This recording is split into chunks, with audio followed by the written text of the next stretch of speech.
everybody. I'm Larry Ridley. You're tuned into the NFL on EA Sports. What a game we have for you here. The first meeting of the year between two of the NFL's most hostile divisional rivals. This matchup always among the most anticipated games of the regular season. It's the Texans going up against the Oilers. So with kickoff straight ahead, we'll check in with our broadcast team. Here are Brandon Godden and Charles Davis. All right, thanks, Larry. EA Sports coverage of the NFL brings us to the heart of Texas and NRG Stadium in Houston. Today, it's week 3, and we've got a good one in store between the Houston Texans and the Houston Oilers.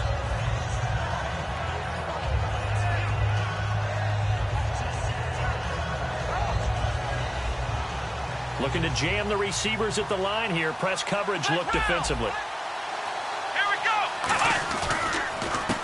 And they'll try the ground game here with the running back. And he'll work his way across the 30 to the 32. A solid run on first down. Gain of 7 leaves him with a 2nd and 3.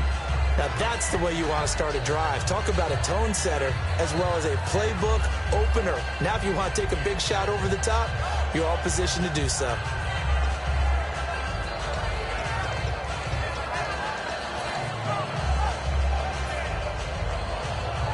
Second down following the run.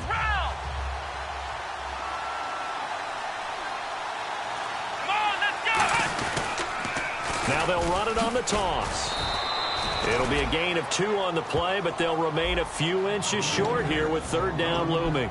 And if this offense is going to flow today, certainly the running back will be a key piece. Without a doubt, because they asked their runner to not just do that, but to block, to catch, to help set a tone for their offense. An early test for this defense. Here we go on 3rd and inches. They'll run for it here. This is Prosh, the fullback.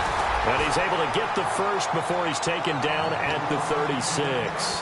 3rd and inches, they just handed to the big battering ram there. That's football 101, isn't it? That's bread and butter. Turn around and hand it to the big fella and let him get forward for a first down. Offense comes to the line now, 1st and 10.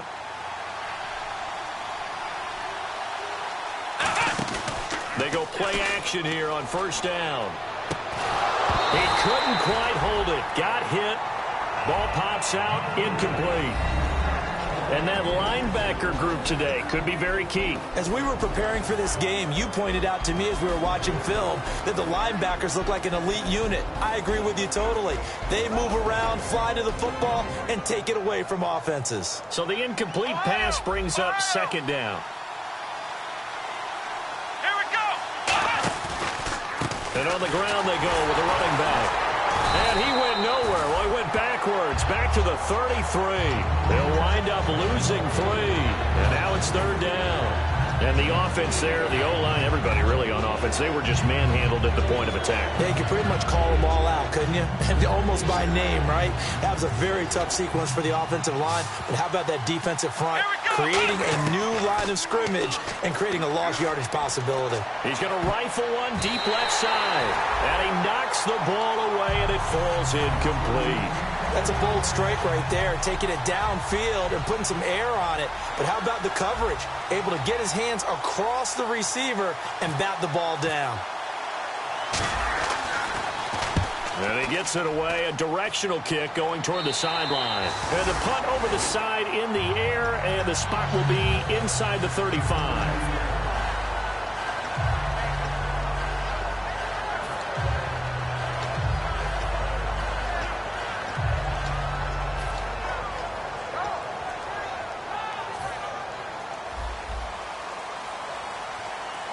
It's a 5-receiver set. 3 to the left, 2 to the right.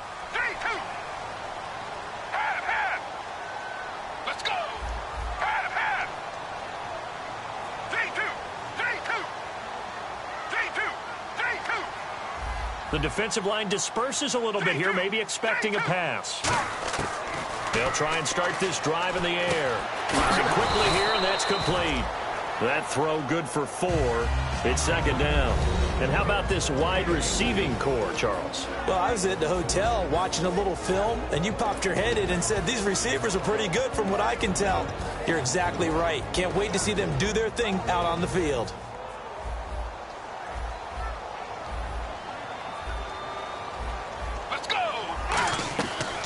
look to throw. Quick hitter here. It's complete. And it's a fumble.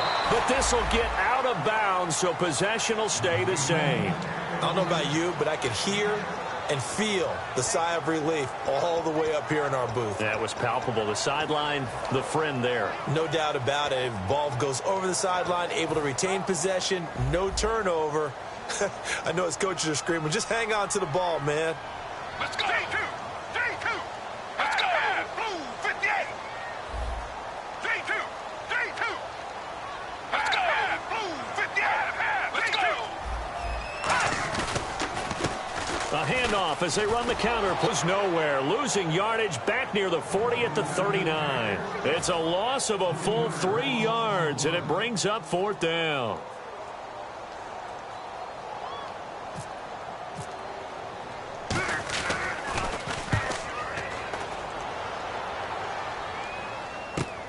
This is fielded at the 7. That'll wind up being a 50-yard punt, though they do get 10 back on the return. And the Texans take possession. And now out comes Houston. And they'll be looking to avoid what happened last time, which is punting the football. But when you look at how teams play the game, that complementary football comes into play. How do I take care of my defense? How do I take care of my offense? Well, the defense is taking care of them in a lot of ways. Now it's time for the offense to jump things up and help their defense out. Give them a little bit of running. Nowhere to go here. He lost the football. So they escape, so to speak, maintaining the football. Defensively, though, opportunity miss. It definitely was, because that's all defenses talk about. Getting the football and either advancing it the other way or just getting possession and turning it over to their offense. That can be a little bit deflating. You're exactly right. A lost opportunity. Here we go. Now a handoff here to his running back. Give him 6 yards on the carry. It's going to be 3rd and 3 now. Frustrating for a defense, energizing for an offense. Finding a way to create that type of yardage in your running game, that'll make the guys carrying the ball very, very happy.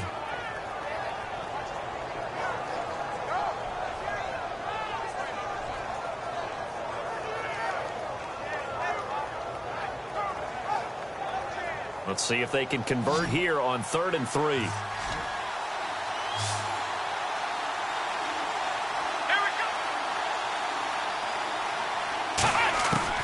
From the shotgun, he'll look to throw.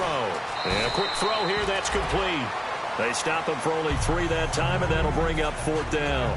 A short game that doesn't get them the first down brings up a 4th down situation. Really nice job defensively. They knew where the sticks were. They got the stop before it.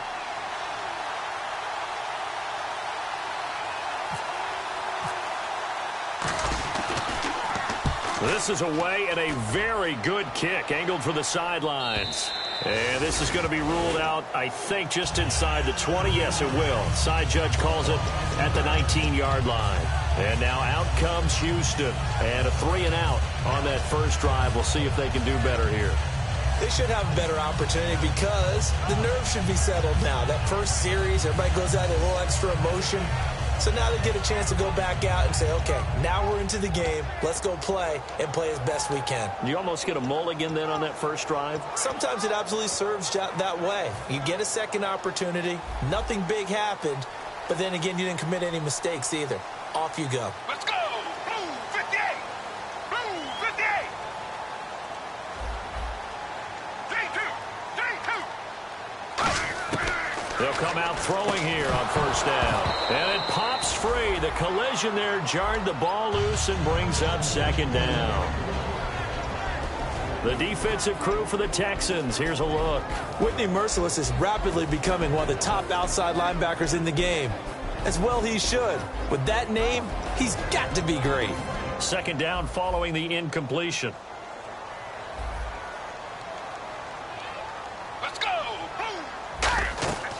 They're going to look to throw. Firing quickly here, and that's complete. That catch good for 5. It's 3rd down. That was not a completion that results in a highlight video. But at the same time, if you have those kind of completions all game long, eventually one of them might turn into a highlight. So here we go, a 3rd down after the 2nd down pass completion.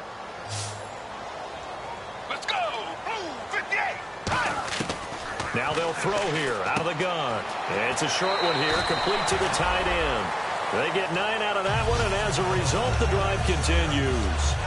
I know exactly what's going to be said about that play from the defensive perspective. What's that? That's why I tell all you guys we need more than one tackler to the ball. He broke the first tackle. Luckily enough, there were more people there to get him down. And they'll go on the ground. Room here to run. And a cut to the sideline. A huge play there for Houston. 67 yards. So close, couldn't get all the way in, knocking on the doorstep down to the one. Nevertheless, fantastic run. Not only that, this is where you wave to your replacement, go back to the bench. No way, I'm not coming out of this game. I got it down to the 1-yard line. I wanted to carry it in. We'll see if they reward him on this next play. And a new set of downs here after picking up the first on the ground. Let's go. 58. Let's go. They come out with one back and 3 tight ends. They'll give it to him right up the gut. And this time they were ready for him as he's taken down at the line of scrimmage. Nothing on that one. It'll be second down. Shift together here from the D-line. And he had a nice play there from his free safety position. And got his man. It's caught. Touchdown, Houston. Their dangerous wide receiver. His 6th touchdown of the season. And his guys have taken a first-quarter lead. It's up and good, and it'll give his guys a 7-0 lead. Set now to kick this one away, and off it goes. That's fielded in the end zone. And no run back here. This will be a touchback, and it comes out to the 25-yard line. And now out comes Houston. And last drive, 3 and out. Still a goose egg on the scoreboard. How do they break that goose egg? They've got to find a way to get the ball in the hands of their playmakers, get them some space, and try and make a first down and get some momentum going. It's been a struggle for them throughout the game, and that 3 and out on the last possession, that told you just how stalled they are on offense. So who will step up here? We'll see. He'll look to throw. And the hit jarred it loose. It's incomplete.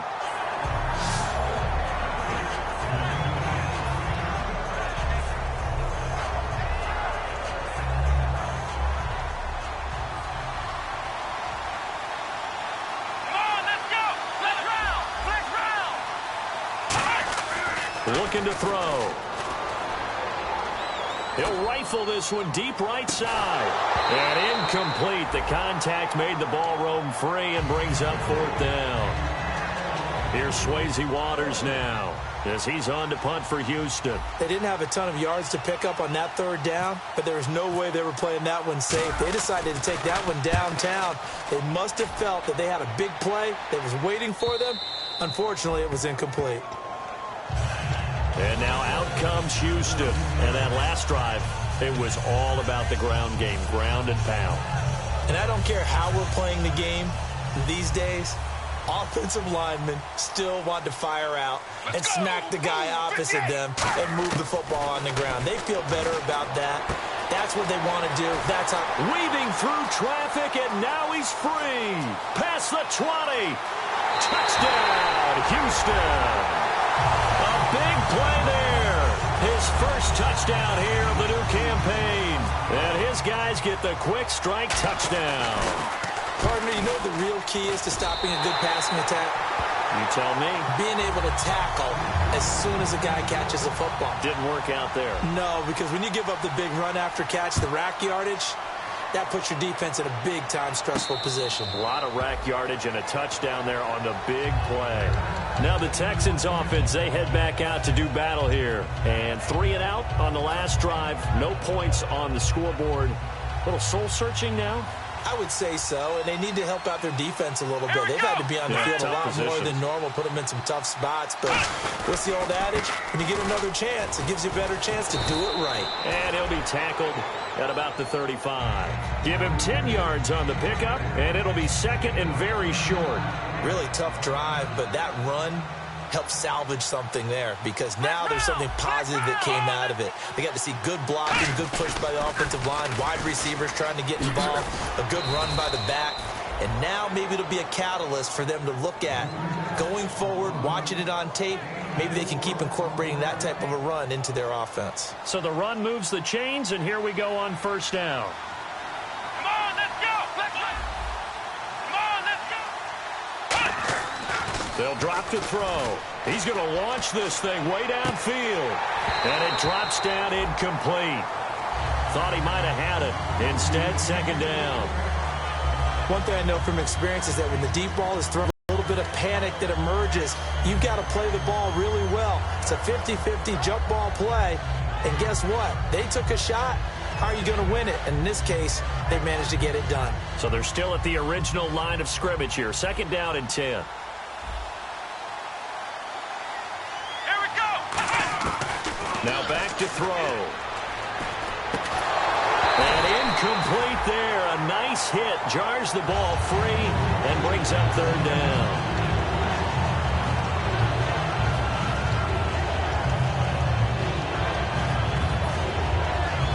And the offense looking to pick up the first down after the second down incompletion. Here we go. Flex round. Flex round. Flex round. Flex round. Flex round. Flex round. Flex round. Flex round. Ohio. Halfback sent in motion. On third down, he'll drop to throw. And he couldn't hang on to it through the contact. Incomplete. And no second guessing the call here. It was third and long, so throwing the football was probably the smart play to try and pick it up. But they don't get it, and now the defense goes off the field feeling pretty good about themselves, gaining some momentum as they force them into a likely punting situation. This one will sail out of bounds. It'll depend on the spot here. And the side judge says that went out at the 7-yard line. And now out comes Houston. And following that long touchdown pass, a one-play drive last time, to see if the defense, you know they're ready. They don't want that to happen again. And you would have thought they would have been ready the last time. That's what you work on all the time. Make sure that no one gets behind you. That's the cardinal sin of defense, not giving up the long pass. They did. Let's see how they adjust. And he will finally be taken down, but not before he reaches the 38. With Charles Davis, I'm Brandon Gaudin. It's the hometown guys with a football here to begin this second quarter of play. And they've got it here with a first down.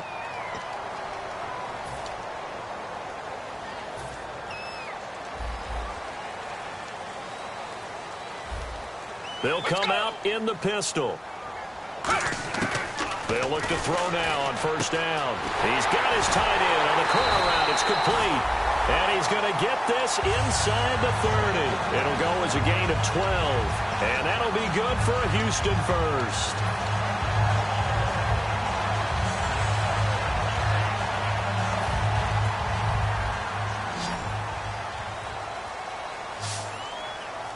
Let's go. Blue 58. They'll look to throw here. Quick hitter here. It's complete. And down inside the 15, shy of the 10. Now after the play, it looks like there's a Texan here slow to get up. While the training staff takes a peek, we'll take a break.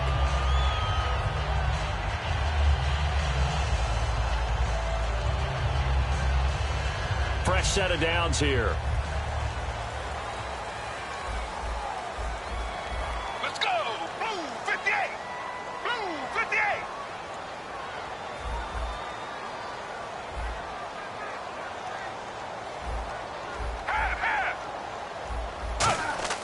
They'll look to throw.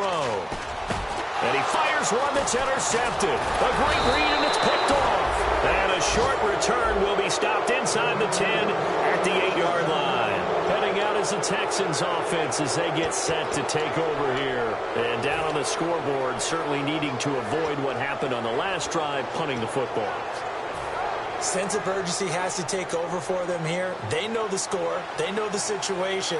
And by the way, the punter no longer exists for their offense. That's how they have to treat this drive. They need points. Big time. Now they go screen. It's complete. A good first down call as the screen play gets them 9. For a second there, I thought that might break big. Screen pass, looked like it was coming together, looked like there was an opening. Still, ended up with a solid gain.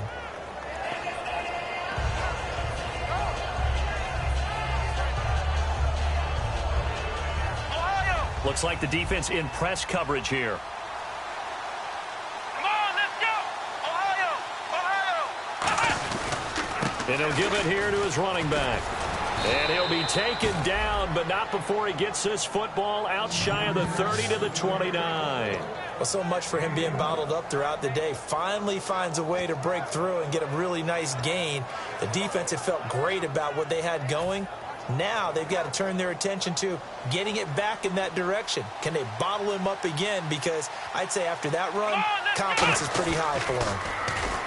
Now a play fake, and he'll be hit from behind and taken down.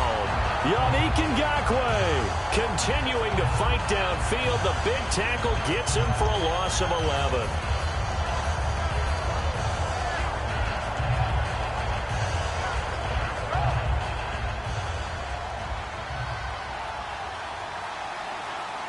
They come out here in the eye. He'll drop to throw. And the hit jarred it loose. It's incomplete. And there's a good opportunity to just want to ride there. A drop pass. I guess that's why they call them running backs and not catching backs.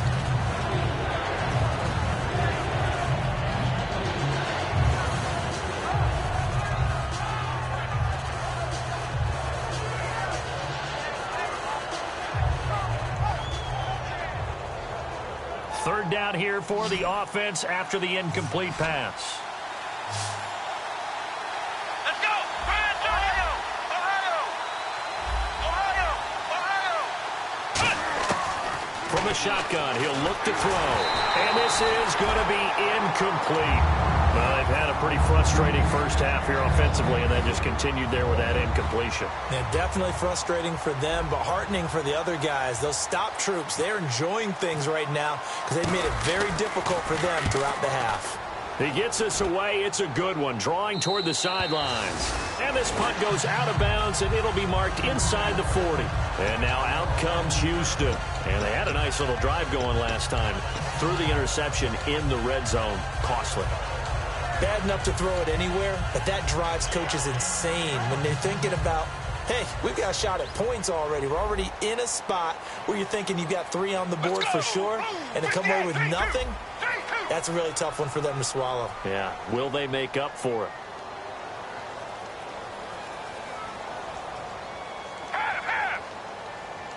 Let's go! Blue 58! J2! J2!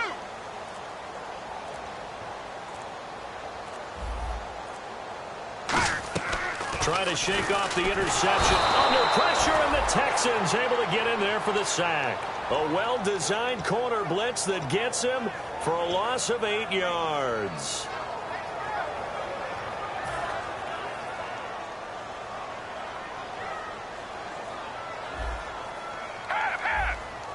Let's go! Blue 58! Let's go! Blue 58! J2! The play-action fake. They'll look to throw. Under pressure, they got him again. John Simon in there to drop him, and sacks on first and second downs are going to lead to a 3rd and long. Let's go! Blue 58! J2! J2! Let's go! And the Texans have an extra defender in the secondary now on 3rd down. J2!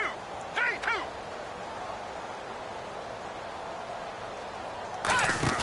Off the play fake, he'll look to throw. He rifles one that's intercepted.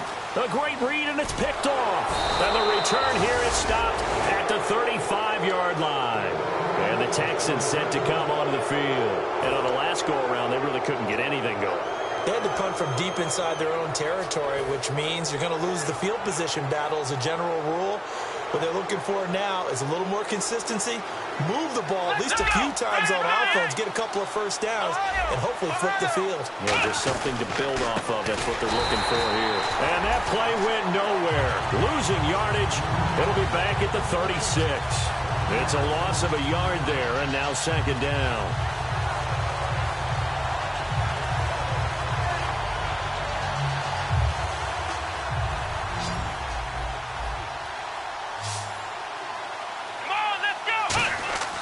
They'll drop to throw.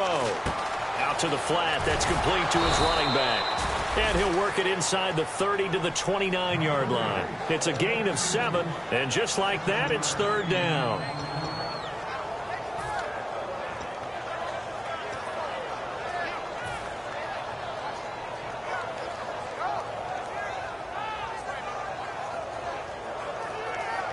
Well, they were handed great starting field position on this drive, but now they face a 3rd and 4.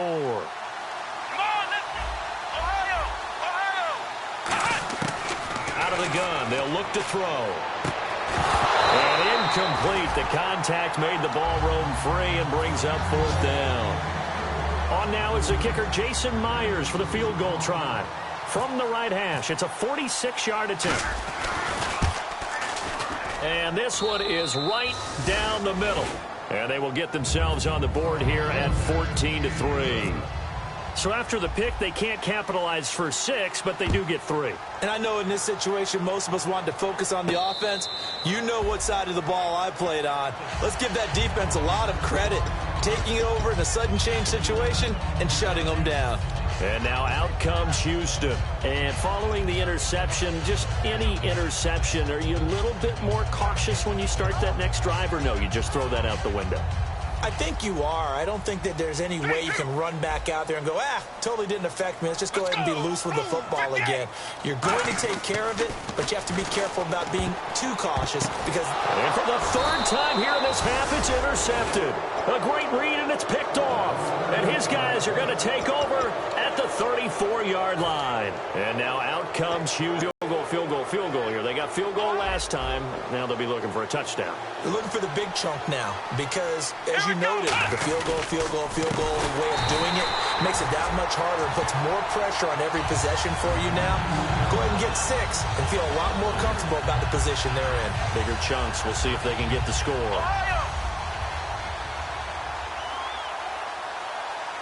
They come out here in the eye. And a give this time to the tailback. And a solid run down inside the 30. And he's able to get more than half of what they needed. That brings up a 3rd and 5. On a 2nd and long, it's really nice to see an offense that has enough confidence to run the football in that situation. I think that goes back to their practice and game planning. They've seen things that they've seen on tape and in previous games that led them to believe that even in a long-distance situation, they can still run the football. And he fires one that's intercepted. A great read, and it's picked off. Fighting him off. Just ran right through the trash. And now out comes Houston. And last time, 1-play interception. So this offense, they should be fresh. That's a good way of putting it. And I can't wait to see what they decide to do with play calling. Because a 1-play drive where you throw an interception, a lot of people think the very next time out, run the football, don't give them a chance. Maybe play action? I think maybe you go play action, show your quarterback, get a little confidence in him, and let him fling another one.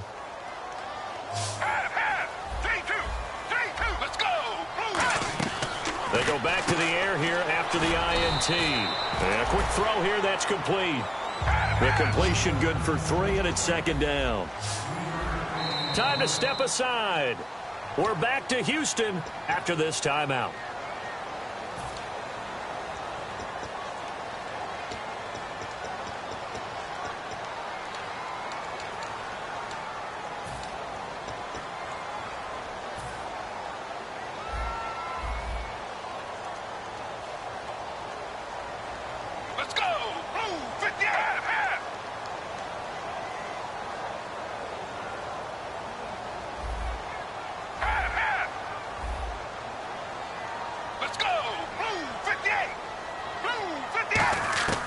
Now a shotgun snap as they'll look to throw.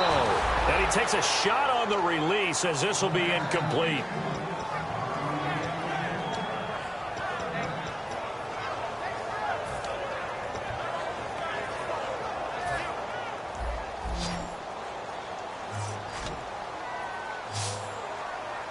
Let's go! Blue 58! Half!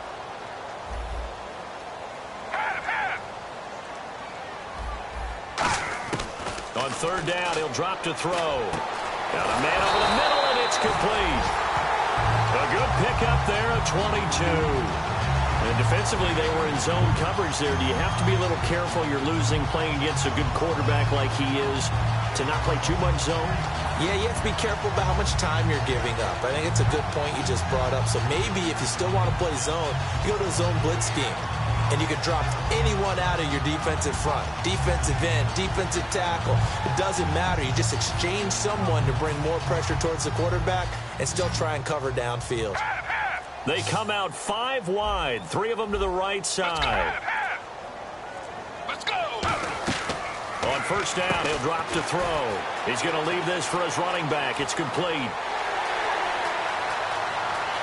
Touchdown, Houston. A great effort there. His 5th touchdown now on the year. And his guys are going to add on to their lead. And when a Hail Mary is completed for a touchdown pass like that, I think any defensive coordinator just puts their face right into their hands.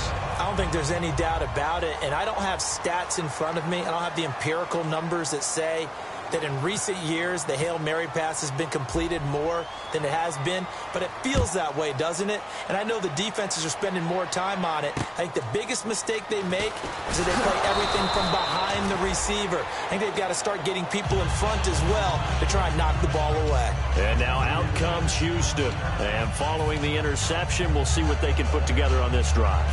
I can hear my old college coach right now. He always used to tell us before every game, the team making the fewest mistakes will win. What they're hoping is that that last mistake is their only one of the game. Coaches, that's all they talk about, turnovers, right? Minimizing those and maximizing opportunities. They'll give it to him right up the gut. And he's going to be met at the line of scrimmage and taken down.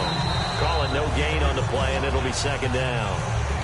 Now hang on here. Timeout called by the defense. It's just their first, so they'll have 2 remaining here before we get to halftime. And on the outside, they're playing press coverage.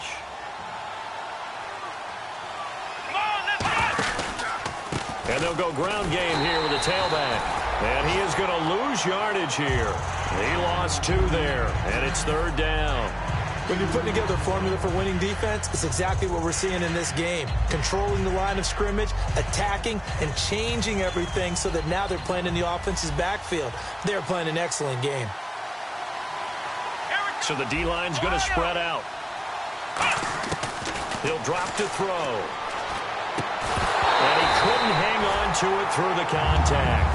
Incomplete. Here's Swayze Waters now, as they're forced to kick for the 6th time today.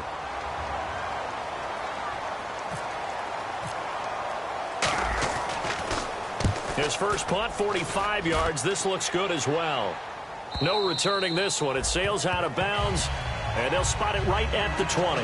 And now out comes Houston. And we'll see how this is played. Offensively, they've got the lead. Not a whole lot of time left. What do you think, Charles? Well, it's tempting to try and add to your lead.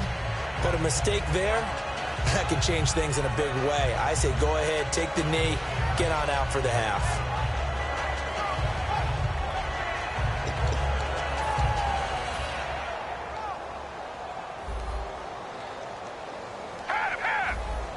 Let's go. They'll give it to him right up the gut. And he'll get this up over the 25 and the 26. It's a 6-yard gain on the ground, and that'll make it 2nd and 4. And quickly, they get to the line. Now a handoff here to his running back. Offensive linemen love creating space for their guys carrying the ball, but when that guy also breaks tackle. And now the Texans are going to stop it as they signal for a timeout. It's just their first, so they'll have 2 remaining here before we get to halftime.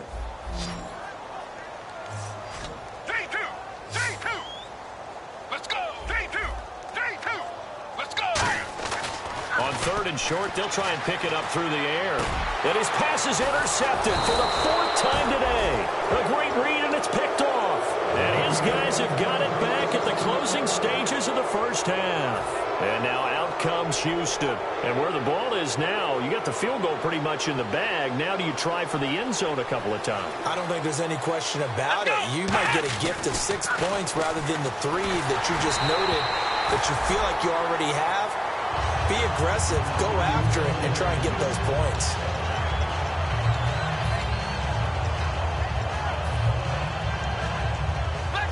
Looking to jam the receivers at the line here. Press coverage look defensively. Here we go. Flex round. Flex round. And some changes here as the D-line separates some. And the back goes into motion. And 2nd and 10. He'll look to throw again. He's got Fuller. 4 yards on the completion, and it sets up a 3rd down. If you're running out route, it's likely you end up near the sideline. And what did we just see there? Toe tap. You got it. The benefits of practice. Toe tapping, foot dragging, picking it up, and making sure it was a catch. They haven't made much of this great starting field position they had. Here's 3rd and 6.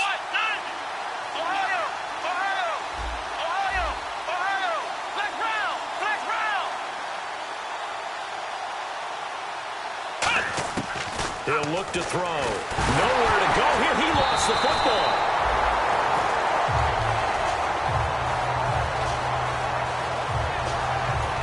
Now hold everything here. We're going to get a timeout by the offense.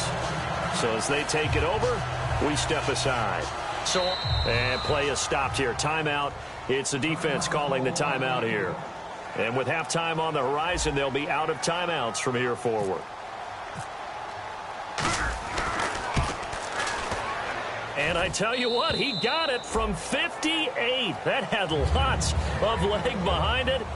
So we reach halftime in what's been a fairly one-sided game so far. As we send you on over to Orlando, where we'll check in with Larry Ridley. He's got our EA Sports halftime report. Larry?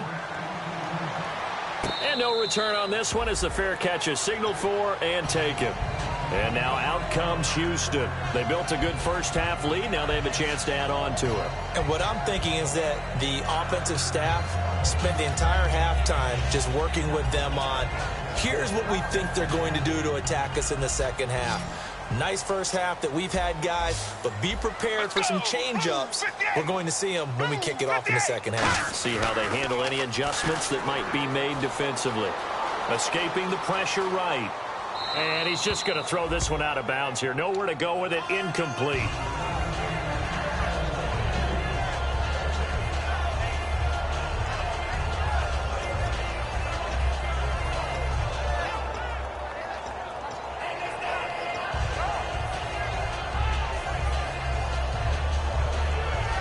Unable to connect on the first down pass play. Now it's 2nd down. 1 receiver left, 2 to the right. Let's go. He'll try again with the arm here on 2nd down. He's going to hit his man out of the backfield. Complete.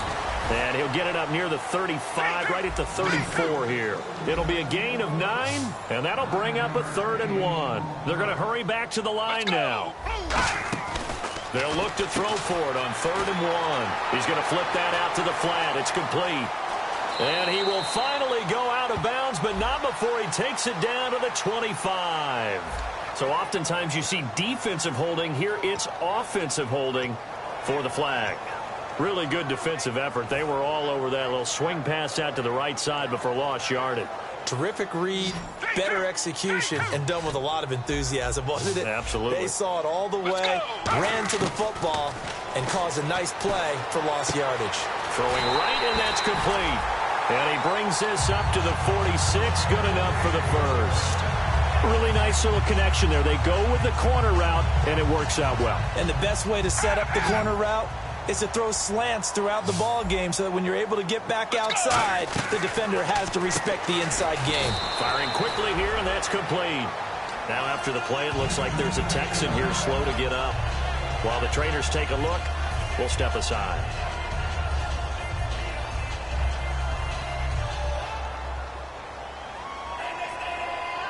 So the offense now dealing with a 2nd and 7. Again, we'll see the pistol here. They'll set up to throw. Looking left sideline, it's complete. A good gain of 14 there, and it moves the chains.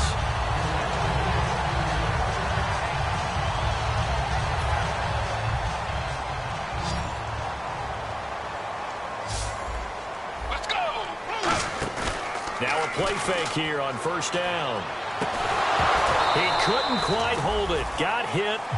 Ball pops out. Incomplete. So incomplete on 1st. Let's see what 2nd down has in store. Another pistol look here. Again, he'll drop to throw. That's incomplete. Nearly another pick. My goodness. Well, an incomplete pass certainly doesn't look like a good play. For the guy throwing it today, as many interceptions he's thrown, he's got to feel a sigh of relief that the ball actually hit the ground and didn't go in the other direction. Now play number 7 of the drive as they're looking at a 3rd and 10. Let's go. Back to throw again. And this time he's got the hook up. It's complete. It'll be a gain of 16 and give him a first down as well. So he makes the grab and the chains move forward. Nice job by the offensive line giving them time to complete that first down pass.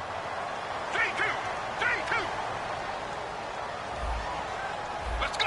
Blue 58. Back to throw now on first down.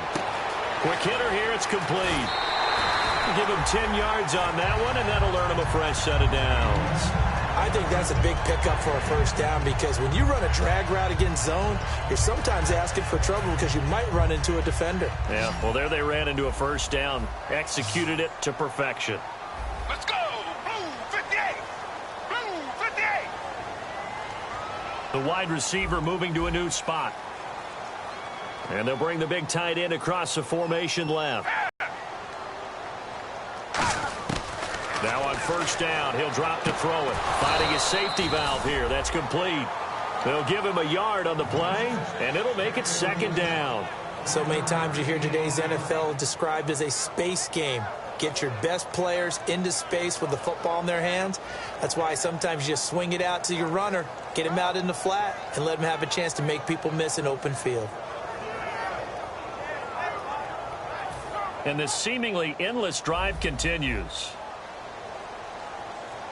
They come up in an offset eye. They'll stick with the passing game as he looks to throw. And my goodness, another interception. And now off to the races down the right side. He's at the 40, the 20. And a terrific return there. They're finally able to corral him down near the 11-yard line.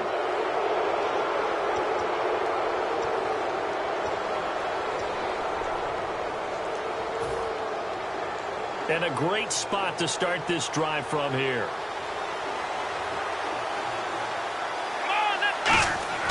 They'll come out throwing here to start the drive. Finding time. His pass caught at the 4. A gain of 6 there on first. I know we just saw a nice throwing catch, but how about the big guys up front buying that time? Yeah, that's exactly what they did. They created time and allowed the space to happen, and it turned into a really nice play. Here we go. And they'll go with a ground attack here. And he goes backwards on this one. Losing yardage to the 7. It's a loss of 2. Now 3rd down. Now, I can't imagine any celebrations being any bigger than your first NFL touchdown. And this rookie running back is still seeking his. He's not going to get it on that play. They come out here in the eye. They'll look to throw here. And that is incomplete. Myles Jack can just flat out cover. Doesn't matter who's out there, and he can do it really well in man. How about what he just did there in zone, though? Eyes in the right place, saw where the ball was going, reacted appropriately, and knocked it away. And Myers able to knock it through, and high fives for that one as that drive ends in 3. So his 3rd field goal of the ball game brings him a bit closer, but there's no question they need to start turning some of these 3s into 6s. And 7s and probably even 8s. You know, as a kicker, you just head out when you're called upon, so he's done his job. It's the rest of the offense that needs to get it in gear if they want to close this gap. And now out comes Houston. Looked like they had something going last drive. Then the interception happened. Will they recover? The memory they need to keep with them is that they did have something going. They were moving the ball on offense, had a nice sequence going. Don't worry about the other part. You can't get that back. Let's go back to what you were doing well before. I thought you were going to say they need to have no memory, but remember the good part, forget the bad. I like that even better. That throw good for 4. It's 2nd down, and they're going to speed things up here. Let's go. Now a handoff as they run left side. And he'll get it out near the 40 to the 39. 9 yards on the pickup there, and it keeps the drive alive. And that's a nice pickup of a first down on that second down run. And at that yardage gained, they can run that play on any down.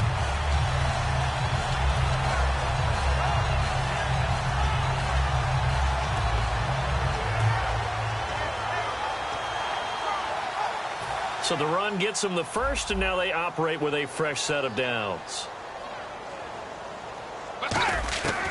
Now they'll throw here out of the gun.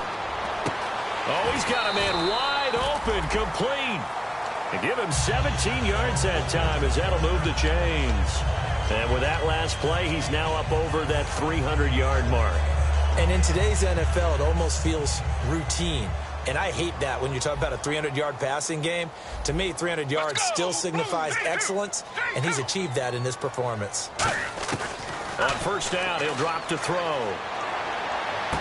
Looking downfield, and that's caught right side. He's got his man. They pick up 12 on the play there, and they move the chains. All that practice time came to fruition on that play. All those timing routes that they work on through training camp, OTAs, minicamp, and just regular season, they got it done on that one. An outcut, ball was delivered, and picked up the completion. So the offense has it 1st and 10. Let's go!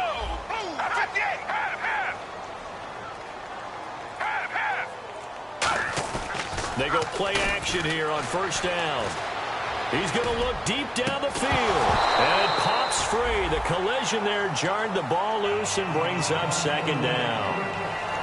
I'm not quite sure how he wasn't able to hold on to that one in the end zone. A great opportunity lost, but a lot of relief for the defensive guys.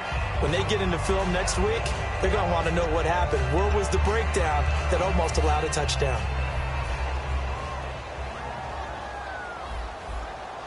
Let's go! Blue 58! Blue A play action fake. They'll look to throw. Flushed out right. Oh, a battle for it here, and this will be caught. And now it looks like we're going to get a timeout here. We got a man shaken up. Well, he gets attended to. We'll step aside.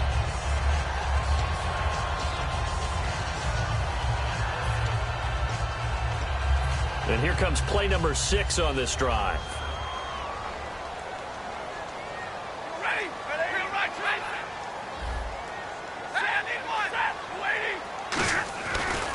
And they'll run it here. And for one of the few times here today, this run's not going to go anywhere. That's going to go as a loss of a yard, and it'll be 2nd down. So while the offense has had a big day, no one on that side of the ball is excited about seeing a loss like that. Their goal, to make every play positive. And when you have a bad one like that, your next goal is to not let it spiral into more. And he's in. Touchdown, Houston. A great play there with his 2nd TD of the game, his 6th on the year. And his guys find a way to stretch that lead. And that one makes this a 19-point game.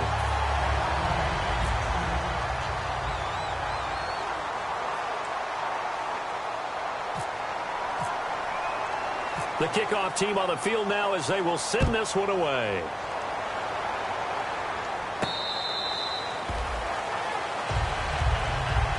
And now out comes Houston. And last time they got 3 points, but it was a chip shot field goal. And when you go to the sideline after a chip shot field goal, maybe the offense not too happy. It's a balancing act, isn't it? Because you're exactly right. They're none too pleased that they didn't punch it in for 6 points. But they also have to remember they did put points on the board. 3 points is 3 points. And in this league, you take points when you can get them. Not easily done. Come on, let's go! And they'll try the ground game here with the running back. And he will lose yardage and be backed up to the 24. It's a loss of a yard there, and now 2nd down. That was a nice play by the defense, but the offense can't let that one play define them. Let it go, move on, and start over again.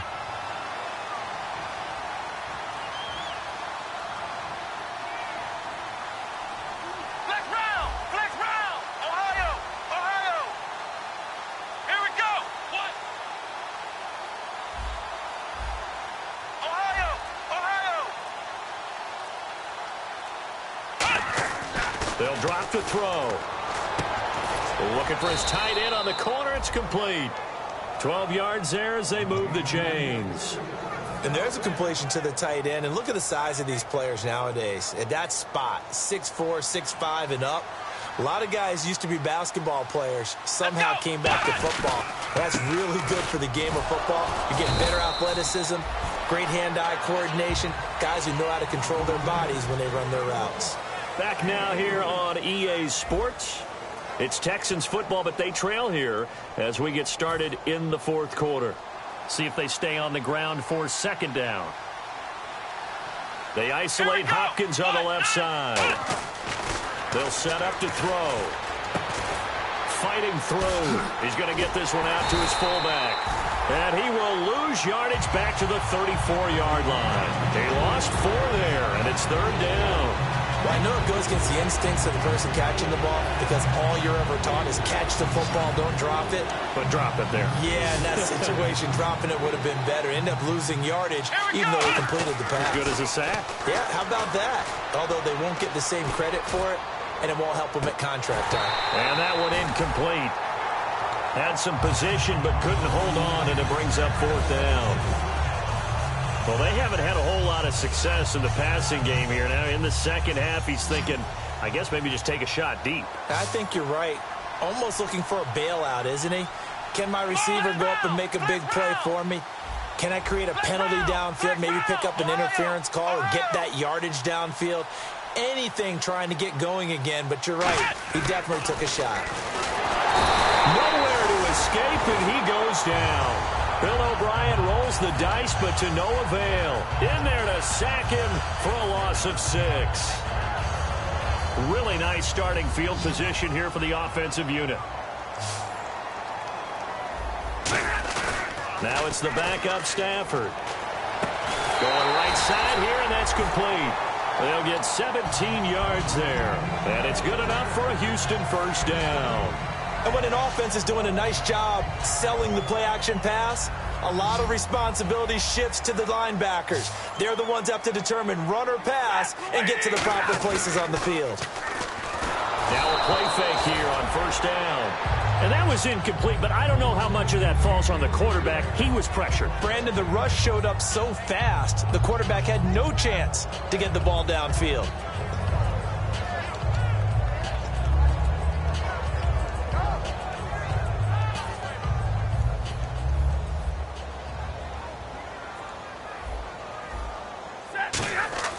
On 2nd and 10, Stafford. He rifles one that's intercepted. A great read, and it's picked off. And not much on the return there. He'll take it only up to the 9-yard line. The Texans offense now, they get set to head back onto the field. And this offense last time turned it over, went for it on 4th, didn't get it. They're lucky, though, because no points against the team on the board, but we'll see how they respond. Yeah, they've got to get a lot of credit to their defensive teammates, don't they? They had their backs on that last series, and because they did so, that allows the coach to still stay aggressive on offense and maybe go for it again in a similar situation. I was going to say maybe makes that offense feel good, but when you know you've got a defense making stands like that. Yeah, that'll loosen up things a little bit, won't it? Maybe you'll play a little bit better the next time you have the ball. The play clock's running down. From the shotgun, he'll look to throw. He's got Fuller. And he's brought down, getting this one up to about the 35. 17 yards on the pickup there. The drive will continue. It's a first down.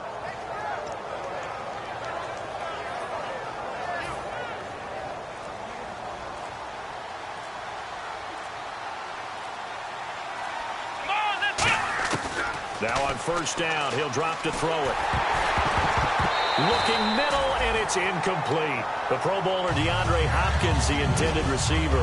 That'll bring up second down. Really nice play by the guys on the defensive side of the ball, but for the guys on the offensive line, they're doing a nice job of trying to protect their passer. But when a guy hops in the air and goes airborne to try and knock one away, it's difficult because you can't reach out and grab him. That'll be a holding penalty.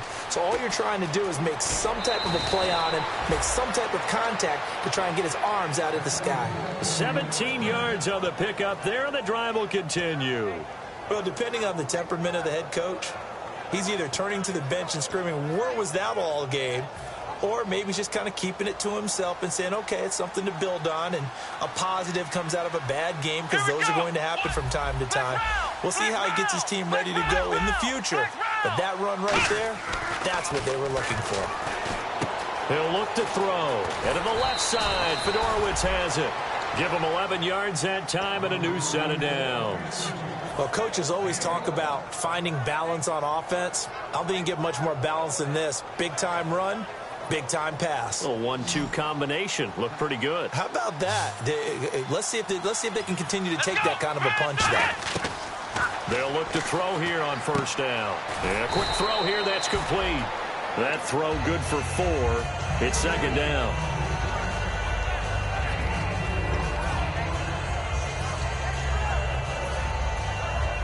Six yards to go here on second down. They'll need to get the play off quickly. Play clock down to 0, and that's going to be a delay. So now 11 yards to go for this offensive unit. It's second down.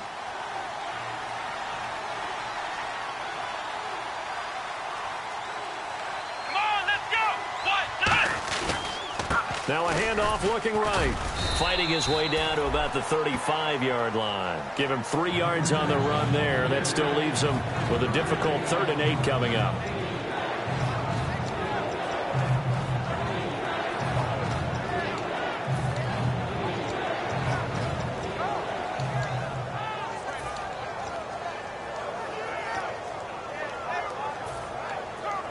Seventh play of the drive forthcoming on 3rd and 8. Time running out here on the play clock. Now back to throw. And incomplete. The contact made the ball roam free and brings up 4th down.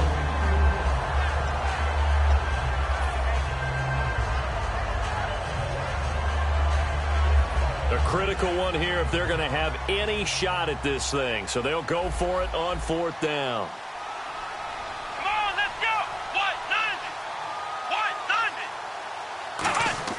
Got to try it here. He's back to throw. And he comes back with one complete. It's a 9-yard pickup on the play, and they're able to pick up the conversion here on 4th down. And that's a big pickup of a first down. And you know that all week, both sides of the ball, offense and defense, are going through every situation. And in this case, the offensive guys had the right play dialed up because defensively, you work on 4th down situations as well. And deflating for the defense. They can't get the stop here. They'll look to throw here. And his throw's going to be incomplete. When everything is in sync on defense, that means everyone's communicating really well, and sometimes it's nonverbal. They just know that when a receiver's in one spot, this person may have him, and he's in another spot, the next defender may have him. And they've squeezed the passing lanes down to where it's so difficult to find an open area to deliver the football. They've made it tough on them all game long. Well, just play after play after play on this long drive for the offense.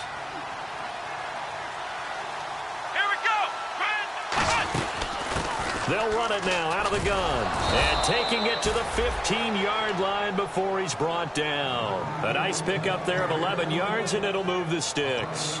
Now, that run is one to build on, and I know it sounds like a cliche, and it seems like a simple thing, but truthfully, coaches are always looking for something to pull out of a tough day. And right now, this team has had one of those. So that run there, I guarantee that's a clip and save as they move forward and look towards the next game. And he'll tell his team, this is what we're looking for. This is what we planned for. Let's have more of this to start games as opposed to getting it at the end. Second down here after the incomplete pass.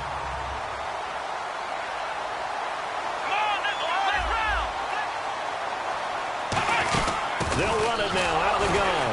He leaps over him. It's a loss of 4. Now 3rd down. Man, it wasn't that long ago that the guy playing that spot was an outside linebacker type of a guy. Now, as a defensive end, how about the speed that he used to get into the backfield and make the play? Oh, long drive. The defense just cannot seem to catch a break and get off the field. Here we go. Out of the gun now on 3rd down. Throwing for his running back, and he's got him complete. Now here's a timeout coming on the defensive side of the ball. It's just their first. They've got 2 more to use here in the final stages.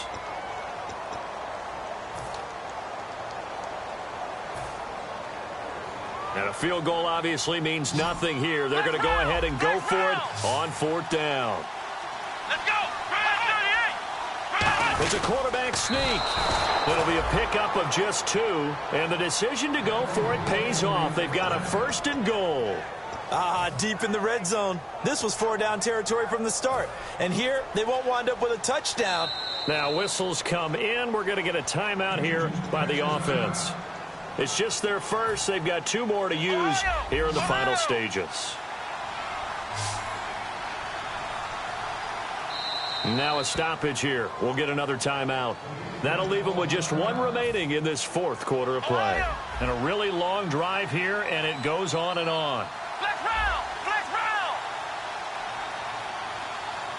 They come out here in the eye. 190. Flex round. Flex round. They come up in an offset eye.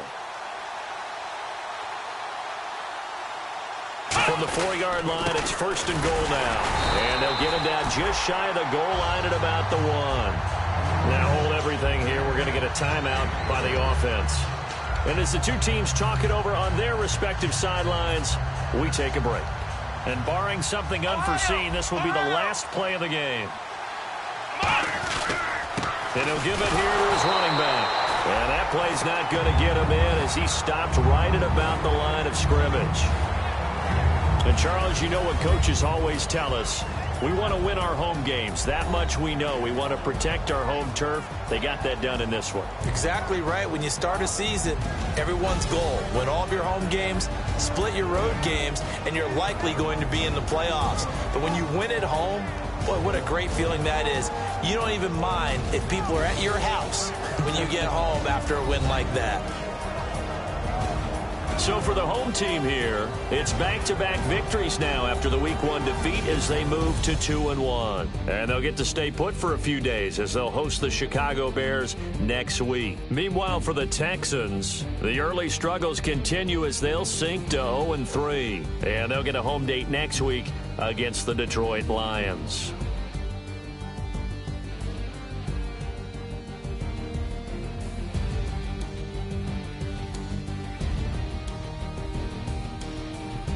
So that'll just about do it for Charles Davis. I'm Brandon Gaudin. You've been watching the NFL on EA Sports. For more, log on to EA.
everybody. I'm Larry Ridley.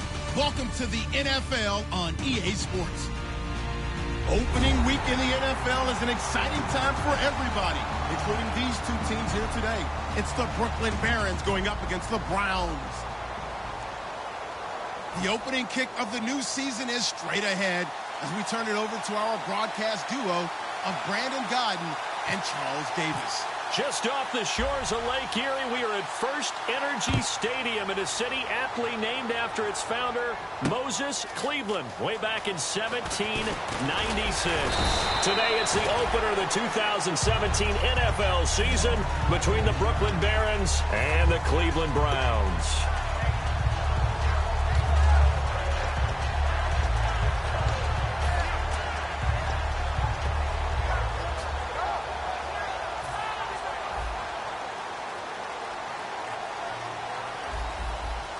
They'll come out in the pistol. Leopard! Black 99 Philly, here we go! They'll come out throwing here on first down. Oh, he's going to air it out right away. Well, this is taken in. It's complete. A really good pickup of 28 yards.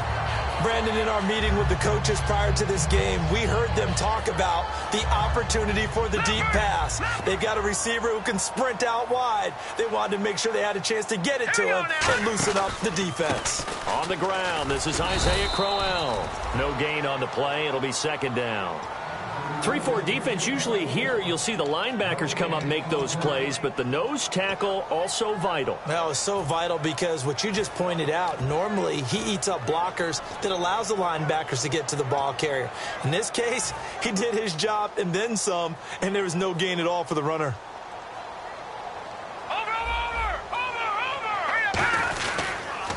The first carry now. This is Johnson.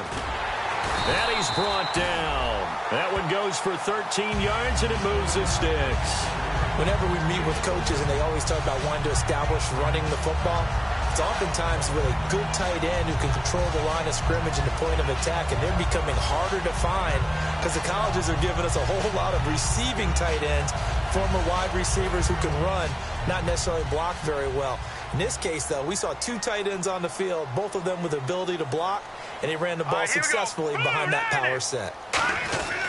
Now a first carry for their fullback. Looking for a seam, but finding none. He'll get back to the line of scrimmage, and that's it. Let's meet the offensive starters, and let's discuss Corey Coleman, first wide receiver drafted out of last year's class. And there was a reason for that. When you watched his tape, when you watched his games, you saw his explosiveness and ability to play the ball in the air downfield. Don't get hung up on the fact he only ran 4 routes at Baylor. Just coach him up and turn him loose. And after the play on the ground, that brings up second down here.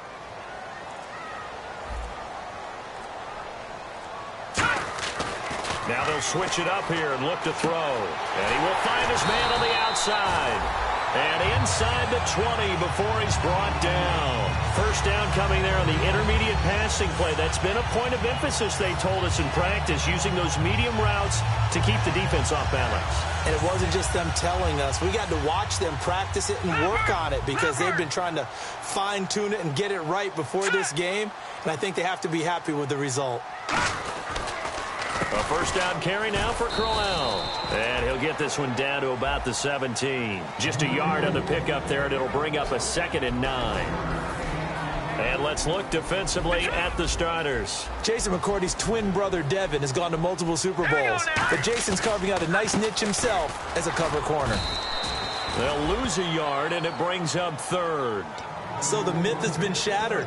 Every cornerback in the league is not just a cover corner. Some of them will stick their nose in there and make plays exactly as we just saw there. A big loss suffered by the offense after that nice tackle. On 3rd down, he'll drop to throw. And he dropped it. Now it was tipped, altered the ball a little bit, but he dropped it. And now 4th down. Well, we're not playing 3 yards in a cloud of dust football anymore. I kind of get why those old school coaches sometimes didn't want to throw the football. Because if it's popped up in the air, it almost turns into slow motion. And both sides trying to get to the football, and you're holding your breath wondering whether it's going to go good or bad for your team. So the folks here in the stands this afternoon, they're happy about that one. Their guys get the early advantage after the opening drive field goal. And they should be happy. Their guys look good getting down the field, and that's got to give them hope that good things are in store here today. This is fielded a couple yards deep. And with the new rule, that decision to bring it out will cost him about 5 yards as he only gets to the 20.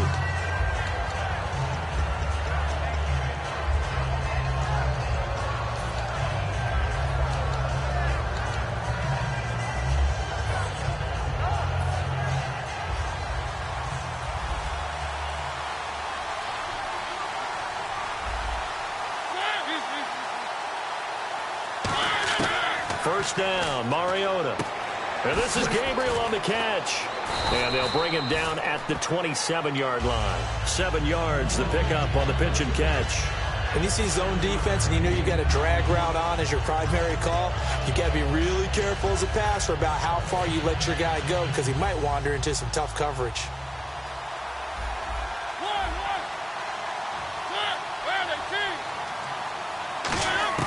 Second down, Mariota.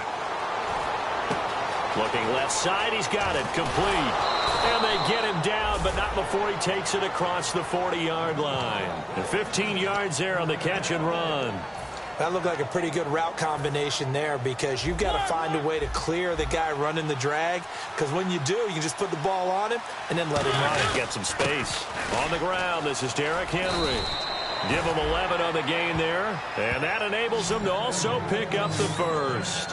How many times do we say in this game that speed kills, and it does it in so many different ways? In this case, you got a back who's quick and shifty, can make moves, make people miss, but also gets to and through a hole before it can close down.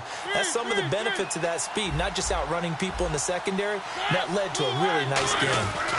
They keep it with Henry on first down. And he's going to get this one down near the 45-yard line. A gain of 3, second down. The wide receivers, often a very, very talented group, and that's the case here. And they don't mind showcasing it either. Those guys love to be flashy, love to make big plays out in the open field. They will attempt to do so in this game.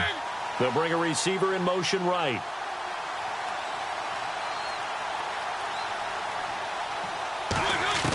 Mariota now on second down. Firing quickly here, and that's complete. And he'll go down here at the 35-yard line. It's a 10-yard pickup, and it moves the chains. It's a nice completion and a little bit of run after catch as well to create the yardage that they got. But it is so tough to cover that route, the drag route, because they run it at varying speeds. Because the key is to create hesitancy on the defender's part. Always so empathetic for those DBs, aren't you? Now some movement before the snap. And we'll hear from our referee for the first time this afternoon.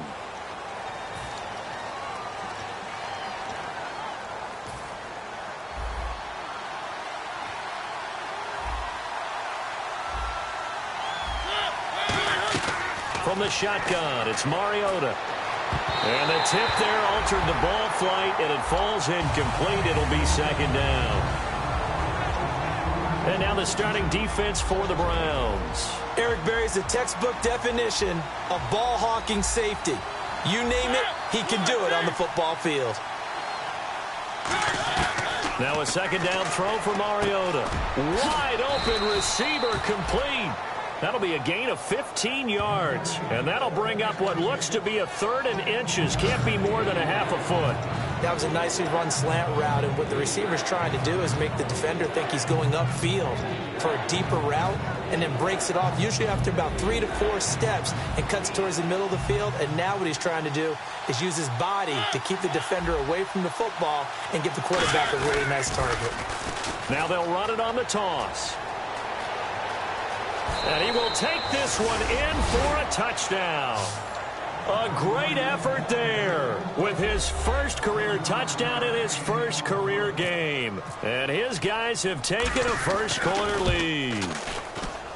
He's got it. They'll see that opening drive field goal and raise it a touchdown, and that makes it 7-3.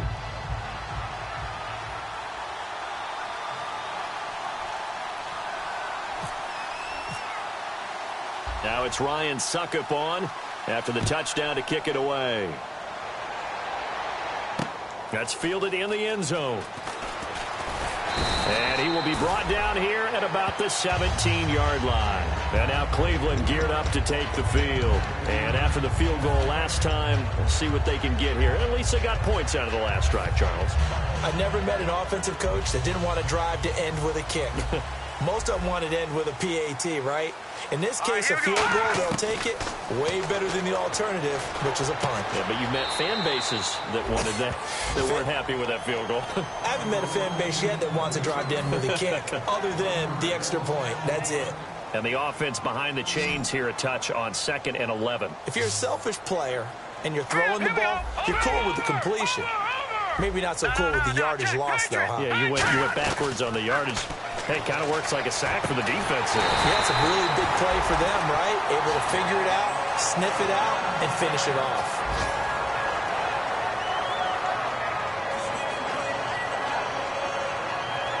So after that big gain, let's see what else the offense has up its sleeve. Now let's go. They'll look to throw here on 1st down. A screen complete to Crowell. And he's going to be taken down right at the line. That's going to go as a loss of a yard, and it'll be 2nd down. You know what the key to a good screen pass is, don't you? Bet you're going to tell me. Good blocking? Well, good blocking eventually. But first is good acting. You want to let the defenders go past you, leak out to whichever side or even in the middle where you want to set up the screen, and then you do your blocking. How about the read, though, by the defensive guys? They weren't fooled at all and actually ran with the lineman to where the play was and smothered it for a loss of yardage. So he loses 3 yards there. Now 3rd down. Back with Charles Davis. I'm Brandon Gaudin. The Browns with a football to begin quarter number 2. They do, however, have a tough 3rd and long coming up.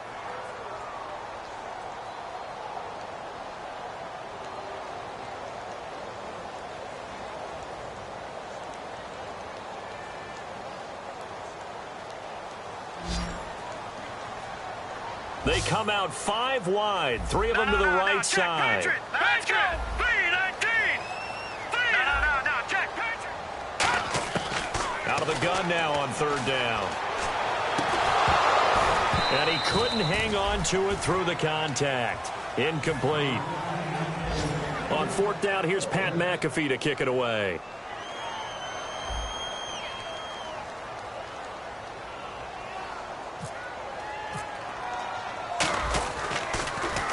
And he gets this away, angled for the sideline with a lot behind it. Wow.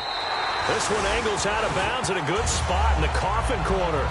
And they're going to mark this out of the 5-yard line. Out comes this offensive unit as they get set to take over here. And they were able to punch it in the end zone last time. They'll be looking to do that again here for the defense. Obviously, they'll be looking to stop them from punching it back in the end zone. It always is punch-counter-punch, isn't it? And which team has the advantage? Well, let's just go back. Last time on offense, they rolled downfield, got into a good rhythm. You can see a little more bounce in and out of the huddle. You can see the sideline really get into the game. So defensively, you're thinking to yourself, how do we take that away from them? How do we get the advantage back? Let's see what they come up with. I think pressure is always the first way to go. You love pressure. I love it. Let's see if they dial it up this drive. 2nd down following the run.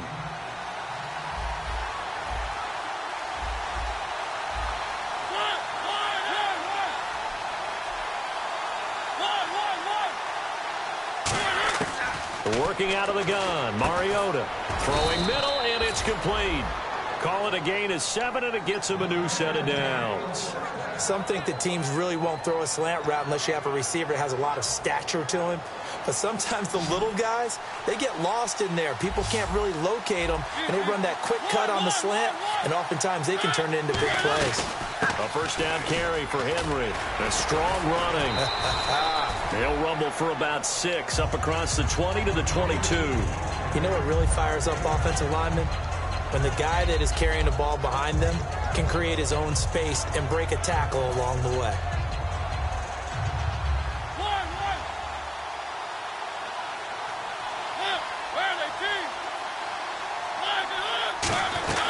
On 2nd down, here's Henry. And he is going to lose yardage here. He lost 2 there, and it's 3rd down. Partner, that defensive win reminds me of something a coach of mine used to say all the time. If you really want it, you'll find a way to go get it. And the defense did exactly that.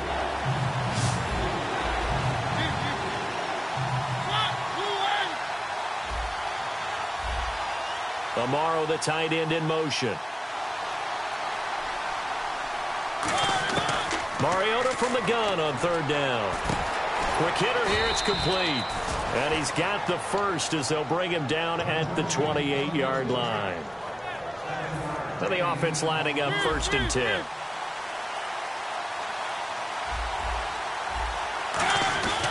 Mariota gives to Henry. And he'll take this up near the 35, maybe the 34. He'll get a nice chunk there on the first down run, and it's 2nd and 4. When you find that kind of yardage, you couldn't be more confident as a ball carrier. And guess what? You're going to go back and tell your offensive coordinator, I'd like to keep carrying it, thank you. From the gun, Mariota. Amaro's got it, left side. And he'll be brought down shy of the 40 at the 38-yard line. A gain of 4 that time as the drive continues. And those first downs do add up. The offense keeps the ball moving downfield and keeps their defense on the bench, giving them a chance to rest. A first down throw for Mariota. And over the middle here, Amaro. A gain of 6 there on first. Now that's staying ahead of the chains. Really good pickup on first down, hitting the tight end there. Now it brings up a 2nd and manageable. Just found a hole in that zone. 2nd down and 4.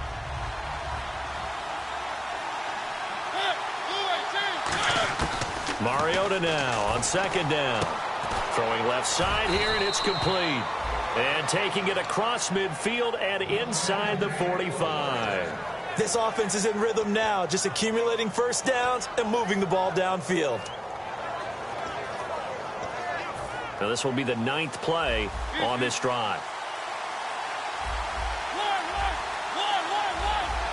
Henry, the lone man in the backfield. Mariota. He's going to walk. Now a clash of bodies here, and it's intercepted. Picked off by the free safety, Eric Berry. And a big turnover there as his guys will get the football back. And now Cleveland geared up to take the field. And a tight game after punting last time. See if they can get something going on this drive.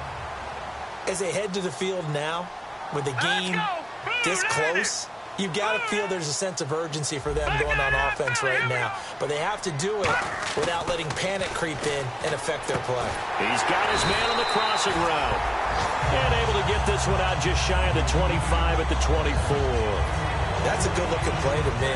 The big tight end on a crossing route coming underneath. Sometimes he can gain some serious momentum going forward, can't he? Yeah, he can indeed, and pretty well executed there.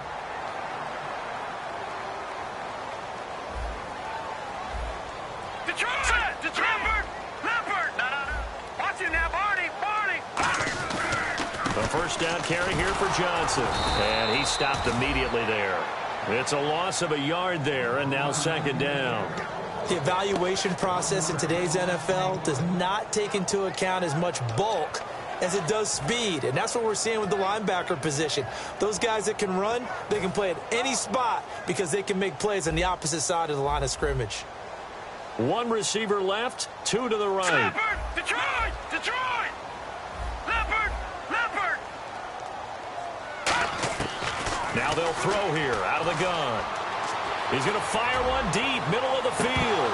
And both guys were there, but it falls incomplete. Sure, that pass was incomplete as they made an attempt to get a big one downfield. But that's okay because the second part of that is if you don't get the completion, at least you've told the defense you're trying to stretch them out a little bit, and they may have to change accordingly. All right, here we go. Detroit!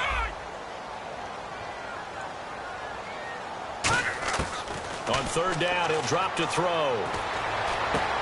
A fight for the football, and it's intercepted. A great read, and it's picked off. And they'll set up shop right near midfield at the 49-yard line. And now back out comes the offense.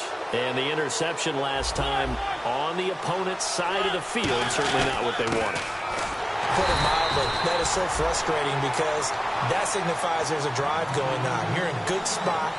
Great place to run some of your best offense. Instead, they turn the ball over. Yeah, turned the ball over last time. See if they can avoid doing it here.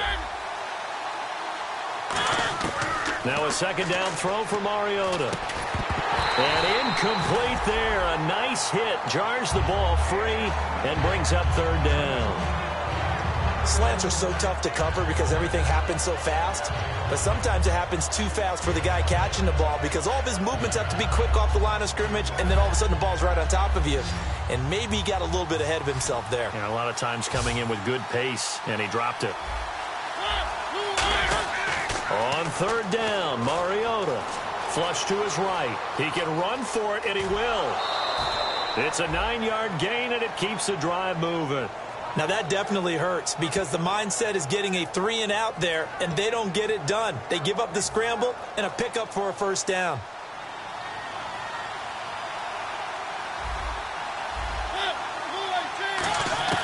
Mariota now to throw on first down. And this is Gabriel on the catch.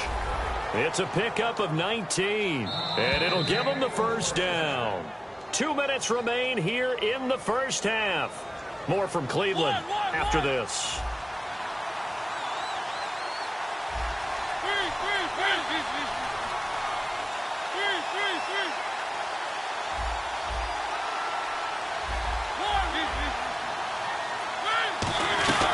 They'll run it now out of the gun. And he gets it down close to the 10-yard line. 9 yards is the pickup there, and they'll have a 2nd and 1. Okay, he didn't break that one all the way, but you got to know that he feels like he's right on the verge, and that's probably exactly what he's telling them in the huddle right now. They come out here in the eye. They'll run it again with Henry. And he's able to work it here to the 8-yard line. It's a 3-yard pickup, and that sets up a 1st and goal. Well, that was a unit that understood exactly where the first down marker was, handed it to their guy who could run it, created some space, and he got there.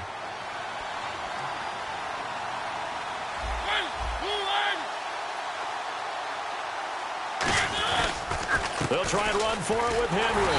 And they'll be driven back. And now a timeout called defensively by the Browns. It's just their first, so they'll have 2 remaining here before we get to halftime.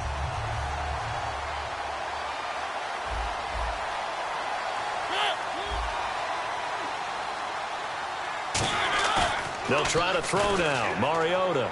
He'll buy some time right.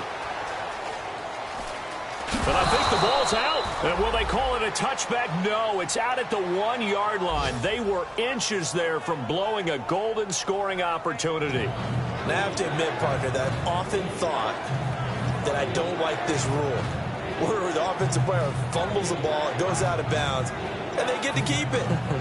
That's just because you're a defensive guy. That's why you don't like it. Yeah, you're right. It is a slanted view, isn't it? But this is where, for the offensive team, the sideline is their friend. Usually it's not their friend. Yeah, exactly right. And he is into the end zone for a touchdown. Marcus Mariota taking it in. And his guys are going to add on to their lead. So he's able to sneak it in, and credit to the guys up front. Oh, without a doubt, because they have the leverage on this play. We always talk about low man wins and one-on-one battles. That's exactly what happened there. Their offensive line, lower than the defensive front. Now it's Ryan Suckup on after the touchdown to kick it away. This is fielded at the goal line. And a nice return sets them up pretty good here at the 30-yard line. Heading out as the Cleveland offense now as they get set to take over here. And what do you think goes on here in this situation? If you got the football, you're trailing, you're back in your own territory with just a little time. Do you try something? You're thinking about jump-starting your team, right? You just mentioned it. They're down. They're trying to get back into the game. But you got to figure, if something goes wrong, you may have put yourself in a spot where you may not be able to come back in the second half. Managing risk, this is a big decision here. Trying to shake off the intercept under a heavy rush, and down he goes. He couldn't get rid of it. He takes a sack for a loss of 6 to bring up 2nd down. Man, he got in there so quickly, Charles. What could the offense have done to adjust and account for that? But what you're hoping is that you figure out and you see and get a clue that maybe there's going to be some pressure coming at you, and you change the blocking schemes. Maybe you go to max protection. The biggest one is maybe you bring your running back in to try and keep you clean. But in that case, that didn't happen. 0 accountability, and a sack resulted. All week long as a defense, you game plan to stop this guy as a runner. And then when they start sneaking him out of the backfield and throwing it to him, that totally disrupts what you plan to do in the game. So here we go, 1st and 10 now. Again, we'll see the pistol here. Here we go. Over. All right, now, lucky 56. Lucky. They'll look to throw here on 1st down. He couldn't quite hold it. Got hit. Ball pops out, incomplete.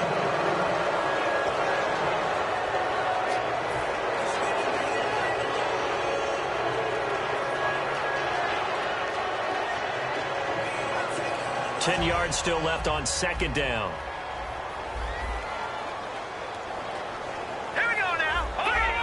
All right, now, watch it now, Barney. Detroit. Over. And he goes in motion here in the backfield. Gun. Leopard. And 2nd and 10. Nowhere to escape, and he goes down.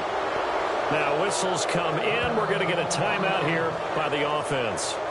So that means they're down to 1 remaining here as we head toward halftime.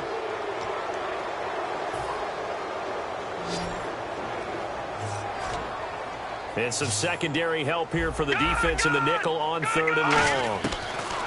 They'll look to throw.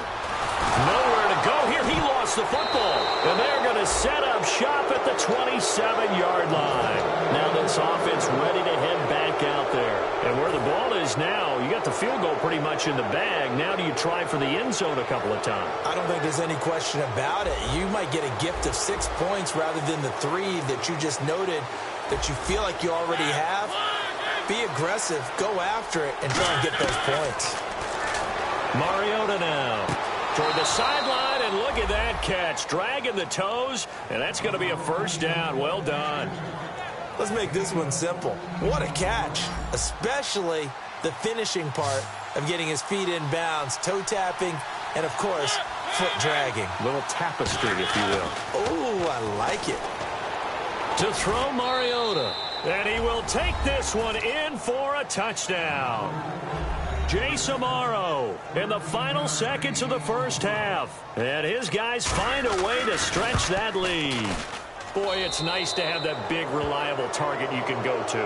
Each and every time. A lot of people see that position as a fallback. Throw it to them when all else fails.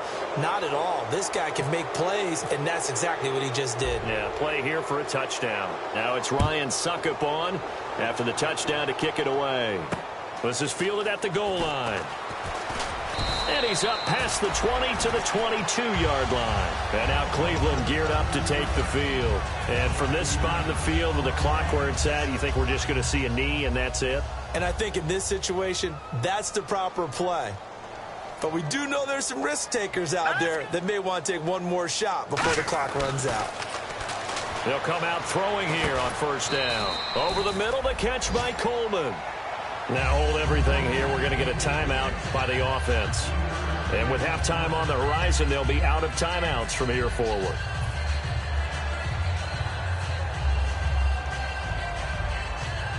And unless this is a quick incompletion, this is likely the last play here of this 1st half.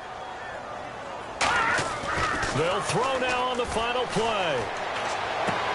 Coleman has it here right side. And they're able to get this one across the 35.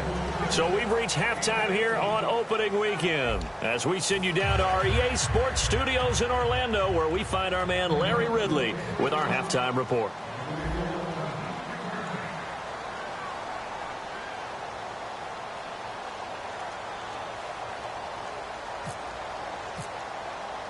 So both teams have their marching orders, and we'll get going again here in quarter number 3. This is fielded a couple yards deep. And last year that would have been a net gain of 5 on the return. This year he stopped where he would have been if he had taken a knee, and that's at the 25. So here they come, the road team now getting the football first to start this 3rd quarter. And they will simply, Charles, be looking to duplicate what they did last drive when they were able to push it in for 6. And they hope it'll be that easy, right? To be able to take exactly what happened before, replicate it. They may have to make a few additional changes along the way because I'm sure the defense will make some adjustments, but they've got to have great confidence having scored the last time out. Second half begins with a run by Henry. And he'll fight forward to about the 27-yard line. 2 yards on the carry there. It'll be second down. That's a good play by the guys on the defensive side of the ball. Held them to a gain of 2. And that changes the playbook a little bit now for the guy calling plays. 2nd and 8. Now he's got to probably think about going to the air instead of maybe staying with the ground game. And he'll take this up near the 35, maybe the 34. Give him 8 yards there. Still a few inches to go, though, as it'll be third down at about the length of the football.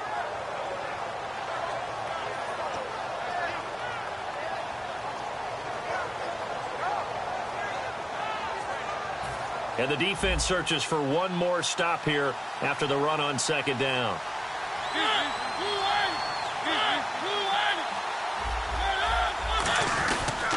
And to give this time to the tailback.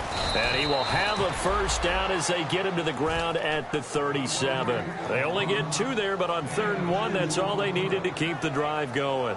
I always appreciate runners who understand situations. That was just 3rd and inches. No reason to dance around in the backfield and try and break off a bigger play. Just go pick up the first down, and that's exactly what he did. Mariota hands to Henry. And he'll get this up to about the 38-yard line. Just a yard on the first down carry, so it's 2nd and 9. And ready now for 2nd and 9. That was a really nice play. We're able to stack that one up. When they get back in the huddle, he's got to tell his guys up front, great job. They kept people off of him, allowed him to run free, and make the hit on the runner. Filled the gap nicely, kept him to just a 1-yard gain. Well, that's not a run that's going to make any of the highlight tapes, but they've been moving it well all game on the ground. This is another one that keeps them moving forward.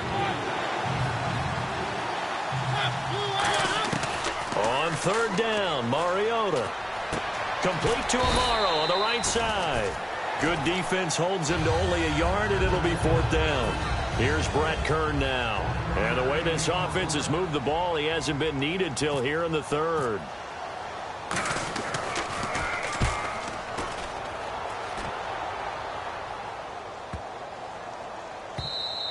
And this is going to hit the goal line and continue on into the end zone for a touchback. Here's the Browns now. They get set for their first possession of the 3rd quarter. They were able to get the stop defensively. Now a chance to turn that into points on the offensive end. Can you imagine what the grease board looks like at the half? Because no, tell me. That's exactly what they printed up.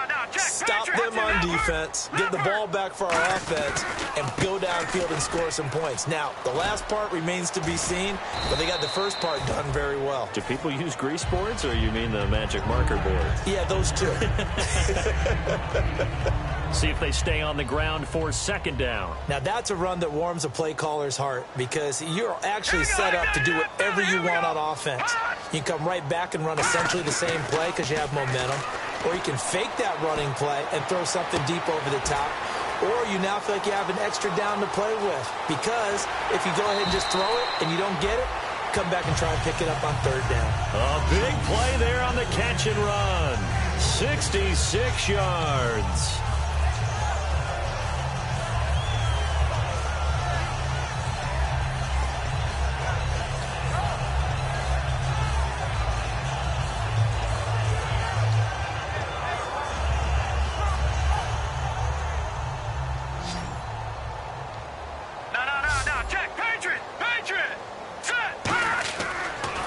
To throw. Throws a quick hitter on the slant. That's complete. 6 yards on the pickup, and that'll bring up a 2nd and goal. Nothing flashy there. The slant to the slot. Oh, and the frustration for the defensive guys because it's a quick play, and you know it's going to be a bang-bang play in terms of the throw and the catch, and then he's able to absorb the contact and complete it. They come out here in the eye. No. Check, Patriot. Go. Philly. Here we go. And they'll let the fullback try and take him home. And he's in. Touchdown, Browns. It's the fullback taking it in. And the Browns get a score closer. And that's why you have the fullback, Charles. Couldn't get it into play before with the smaller guy. Turned to a little more power. They score it. And now it has to warm the hearts of a lot of old-school football fans. They love when they get to see a little bit of power football. This fielded a few yards into the end zone. And he'll get it up past the 20 to the 22-yard line. Now this offensive unit ready to see what they can do here. They're out in front. Last time they had to punt it away. We'll see if they can add to their lead now. They don't want to go out and punt it away again. This team now wants to get a cushion, put people away. They want to run their offense and have it end up in the end zone. Mariota on first down. Oh, he's got a man wide open, complete. And he'll be taken down, but not before he gets into enemy territory. They hit that crossing route really well. Excellent timing, puts it right on him, and he keeps running. Yeah, turned it upfield for good yardage.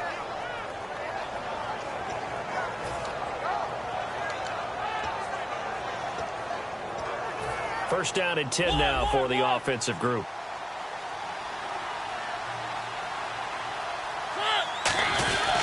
Derrick Henry. And he is met at the line of scrimmage, and he goes down right there. Officially no gain on the play, and it's second down. Well, he was stopped on that play, but he's had plenty of carries all afternoon. Every now and then the defense is going to win one, but I don't think they'll shy away from handing it to him the rest of the game. Mariota now on second down. Being chased out left.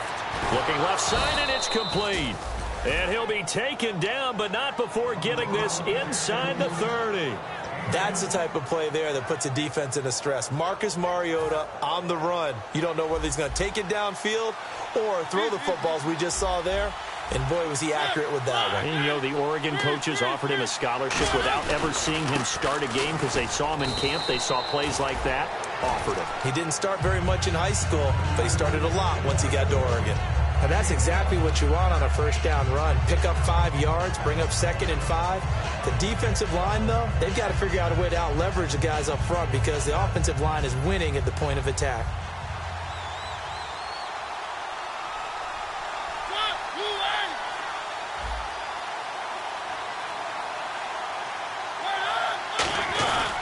Again, it's Henry. And they'll bring him down at the 18-yard line. At 5 yards on the play there, the drive will continue.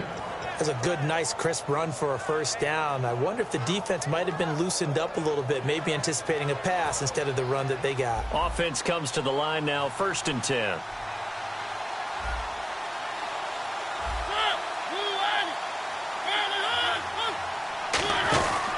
Henry will get it. He's been busy today.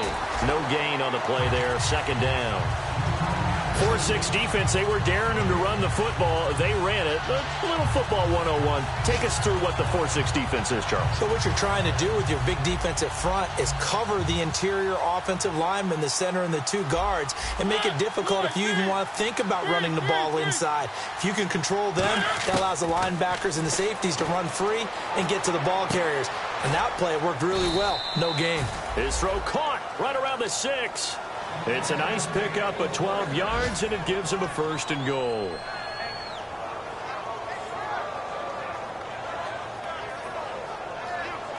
Offense walks to the line for play number 7 of the drive. They come out here in the eye. They'll try to run it in with Murray. And he is swallowed up right at the line of scrimmage. They'll say no gain on the play, and it'll be 2nd and goal. And we're back now here in Cleveland as we're about ready to rock and roll for the 4th and final quarter.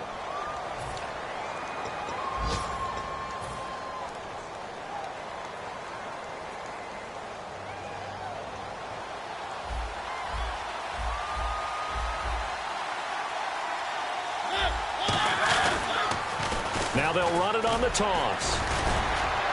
And he will fight his way into the end zone for a touchdown. A great play there. Making quite a splash with his 2nd touchdown in his NFL debut. And his guys are going to add on to their lead. And his kick is good.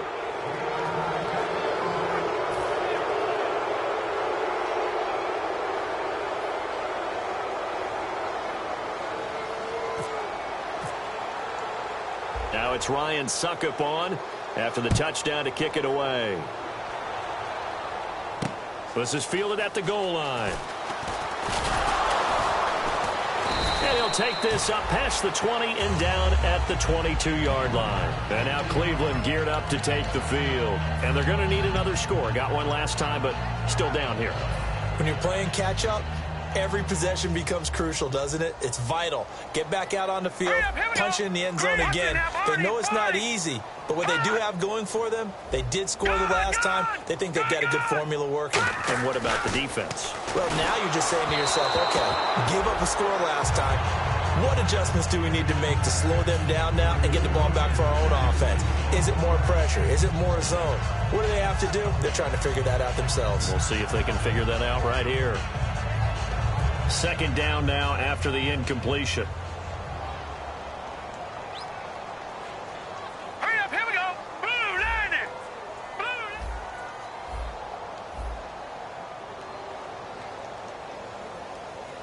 All right, now, lucky 56. Lucky 56.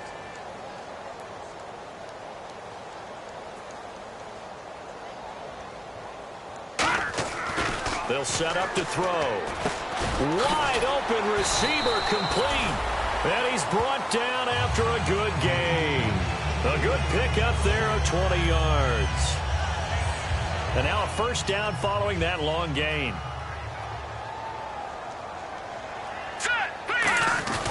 Now a handoff to Crowell. And Crowell lost the football. It's good. And now the ball's out. Fumble near midfield. But I think Brown was able to recover, and they'll indeed hold on to the ball here.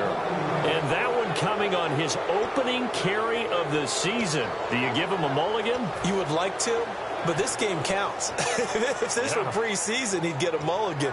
But this is for real, so not expecting that at all. Got to find a way to take care of it. I'm sure he'll get other opportunities. They'll look to throw here on first down. Nowhere to escape, and he goes down. They'll wind up losing 8 on the sack there, and it's second down.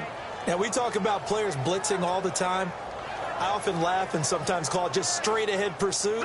What a running start right back to the backfield for him. Yeah, it really didn't give anybody a chance to get up there and stop him. No, I mean, that's really, really difficult. You're asking a whole lot anyway, but when he gets that kind of a start and comes through clean, oftentimes the advantage definitely goes to the defensive player. Now a shotgun snap as they'll look to throw. And this is incomplete. The intended target was Corey Coleman, and it's third down. There's so much precision in an offense, especially when you're throwing the ball. And in an out route, plenty of it. How about the quarterback hitting his back foot, ball's out of his hands, receiver making his break, making his cut. He's got to time up perfectly. Not always easy to do. Just let him a little too much. Yeah, I remember back in the good old days, I was talking to a quarterback, and he said everything they did was on the count system. So when he took a snap, he counted in his head for certain routes, different time frames for each one, and he knew if the ball wasn't out of his hand at that point, he'd better eat it. Because blitz coming, and down he goes. A well-designed corner blitz that gets him for a loss of 8 yards. The game plan for any defense is finding ways to make a quarterback uncomfortable in the pocket. When you bring pressure from all angles, you never know who's going to get home. In this case, the left cornerback, right in the face of him, puts him down. And how about this? 4th and long, and they're going to go for it. Got to try it here. He's back to throw. Going up top. And that's caught inside the 35. A big play that time through the air. 34 yards. We know it's tough enough to pick up first downs on third down plays. But when you go for it on fourth down, sometimes you're actually just praying. And on that play, the prayer was answered.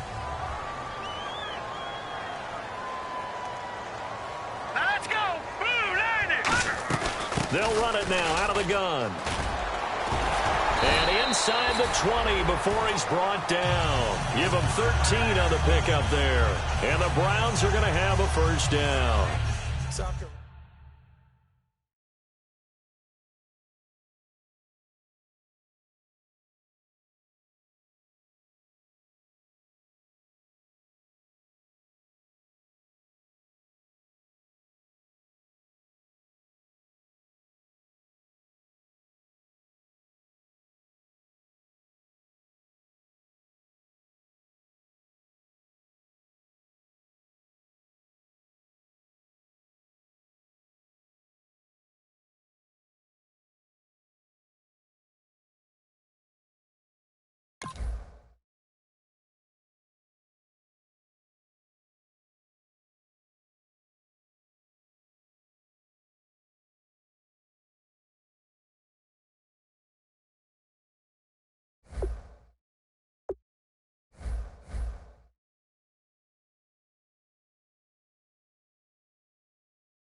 Everybody, I'm Larry Ridley, and this is the NFL on EA Sports. Anticipation is mounting for today's game, and we've got two quarterbacks looking to make an impact. It's Stafford's Ravens going up against Carr's Raiders. The opening kick is straight ahead, so it's time to turn it over to my colleagues, Brandon Guyton and Charles Davis with the call. Gentlemen. All right, Larry, after an off-season of questions, football is back here in the East Bay and Oakland, California. Today, we're set for a good AFC matchup between the Baltimore Ravens and the Oakland Raiders. As the excitement continues to swirl after that return, if I'm the offensive coordinator, I'm thinking about keeping that excitement going. Already in scoring position, I've got to take some shots at the end zone right now.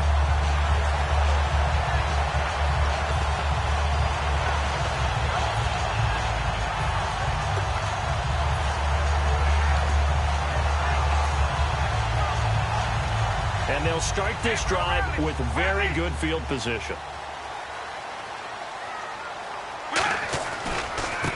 Now a handoff here to his running back. And he'll get it down inside the 20 to the 18-yard line. A good run there on first down, and it'll leave him with a 2nd and 2.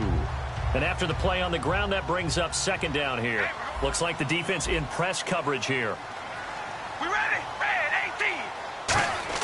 Now Carr throwing on 2nd down. Over the middle, Rodgers has it. And he is in. Touchdown, Raiders. Richard Rodgers, his first touchdown on the year. And the Raiders have taken the early lead.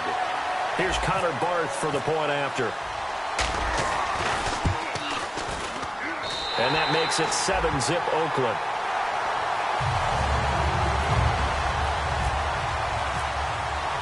On as the Raider kickoff unit now as they will send this one away. And they will not get a chance to return this one as it's through the end zone for a touchback.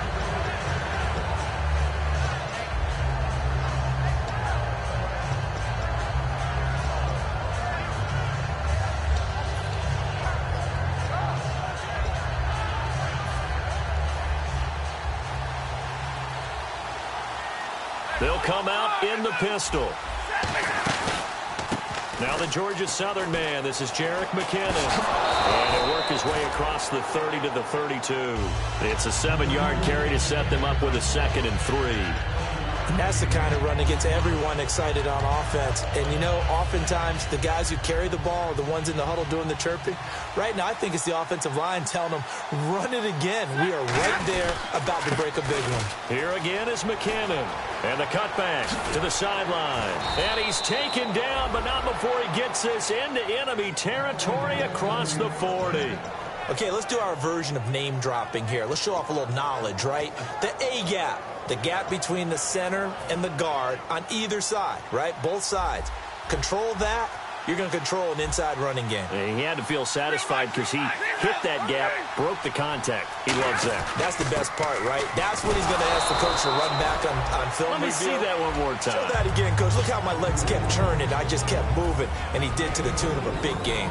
And the quarterback, he's got some big threats at wideout. And they seem to get bigger all the time, don't they, Brandon? Every time I look out and watch a game, we're getting these bigger, more athletic, acrobatic receivers. We have some today. Stafford over the middle, it's complete. And they're able to get this one past the 30 down to the 25.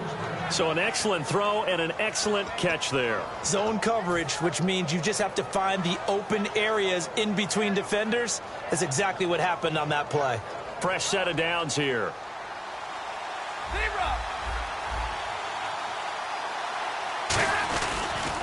Toss play to McKinnon. And nothing doing. He's immediately taken down at the line of scrimmage. Credit him with a 1-yard gain there to make it 2nd and 9.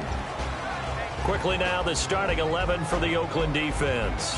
When I watch Khalil Mack play, I just see fury, passion, and incredible athleticism. This guy can flat out play. So 2nd and 9, the defense looking to put them in a bad spot here. To throw on 2nd down is Stafford. He's just going to dump this one off to his fullback out of the backfield. Call it a 3-yard gain, and that'll bring up a 3rd down. I wouldn't be surprised to see the next step in utilizing this position is to actually utilize more of a scat back in this spot, because we saw the catch there, right? He made it. He's a bigger, stronger guy, maybe not quite as elusive as maybe someone else you would put there. Yeah, didn't get the big yardage there you might out of a smaller back. And this is going to be incomplete. Receivers work all the time on making sure they catch the ball, haul it into their bodies before they turn and run. A little bit of loss of focus on that play.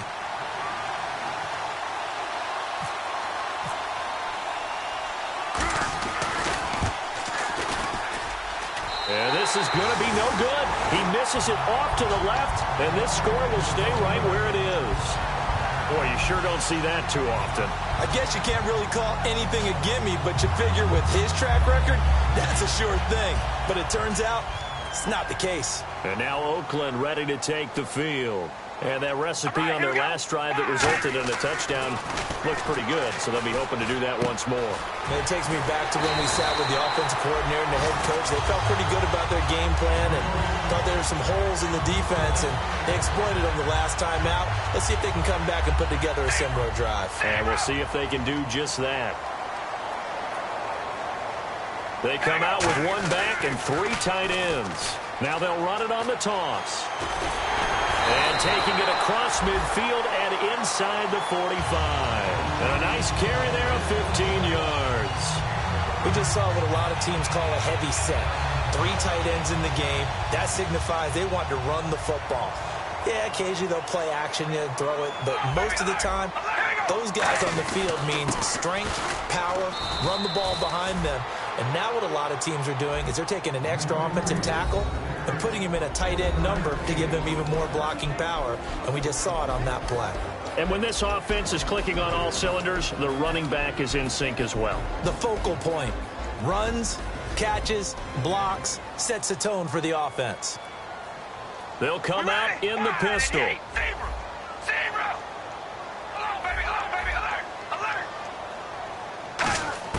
Now Carr on the bootleg. Under pressure, he's going to go down. Look at this, way back around the 43. Aldon Smith able to get in and run him down for a loss of 14. We ready? 5 and 8. Hey, we go rally. Rally. Zebra. Halfback sent in motion.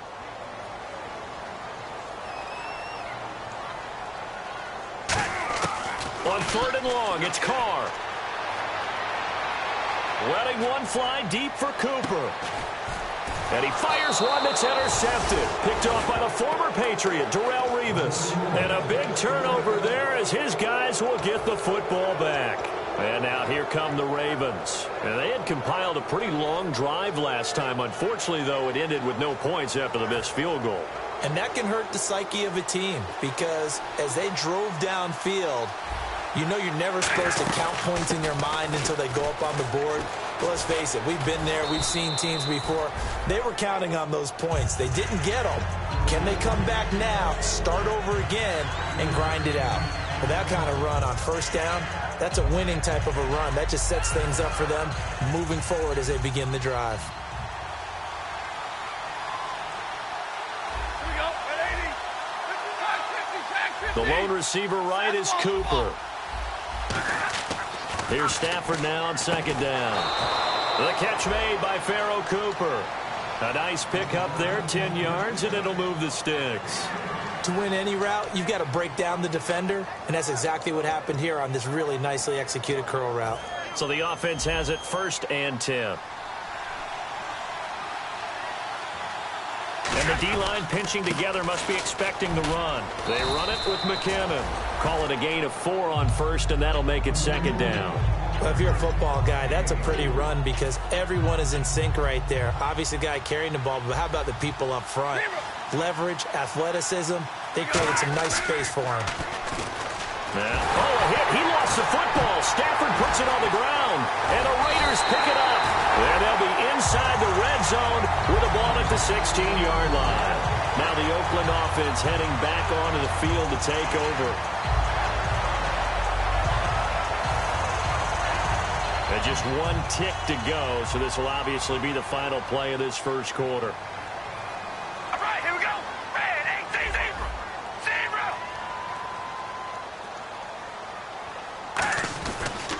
And on the ground they go with the running back. And they'll lose yardage here. Knocked back to the 19-yard line. Ready to go now in the second quarter. Brandon Gaudin, Charles Davis. It's the Raiders in possession of the football, but they face a 2nd and long to start things out.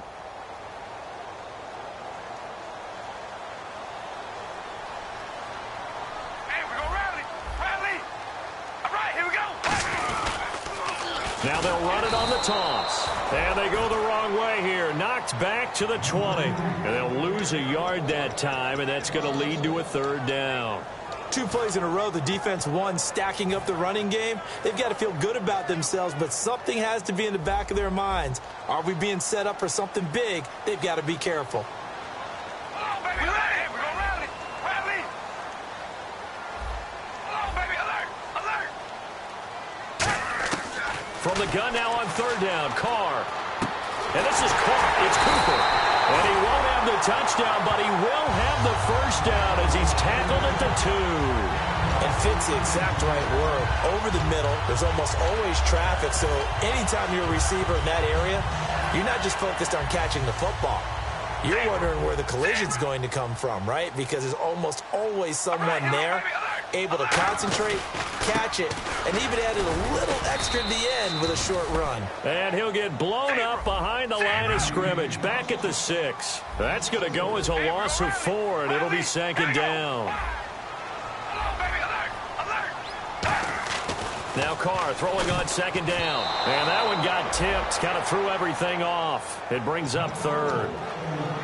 That one was tipped up in the air and fortunately fell away for the defense because if the offense is able to grab that one, that's a short little jaunt into the end zone because there's not enough reaction time off of a tip ball for the defense to rally and make a tackle.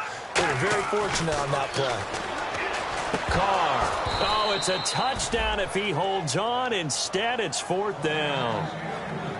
Looked like they had a window to get that in there, but a good job rallying defensively. Excellent timing, no pass interference. The hit jars it loose, and now they force them into a decision. Do you go for it on 4th down or kick the field goal? And the 10-year vet knocks it through the goalpost, and the lead moves to 10-zip. So the drive takes them inside the 10, but it ends with just 3. And a nice job defensively to rise up and make sure they didn't get in. On is the Raider kickoff unit now as they will send this one away.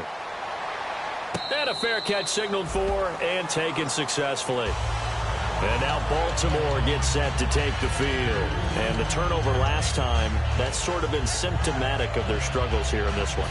Big word. I like it, though, because you're exactly right. You like that, don't you? All game long, They've struggled moving the ball, turning it over on the last possession. Is that word again, symptomatic? Yeah. I like that. Your analysis, symptomatic of the success of this broadcast. What I like is that you gave me the word. A battle for it, and it's intercepted.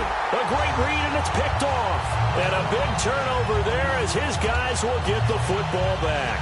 The Raiders offense now, they trot back out, and they had 3 points last time, but they didn't want 3 points because they were well within range of scoring a touchdown. We'll see if they can do better now. I'm with you on that one. Let's just go ahead and be frank about the whole thing. The only one happy about the 3-point. The kicker. Exactly. You put it through the post. That's going to help him at contract time. But that offense, they're thinking, let's get in the end zone this time. I don't know if that helped him at contract time. You could have kicked that one through. I don't know about that. Toe bash. I don't know about toe that. bashed it. Super toe.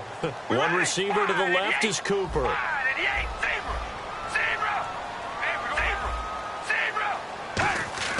Back to the air on second down. And now the ball's out. Carr lost it. Fumble. For the defensive guys, that's wrong on just about every level. You did so many things right. Knock the ball free. You're excited you're going to get the ball.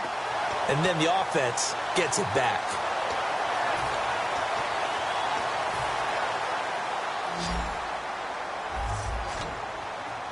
One receiver left, two to the right.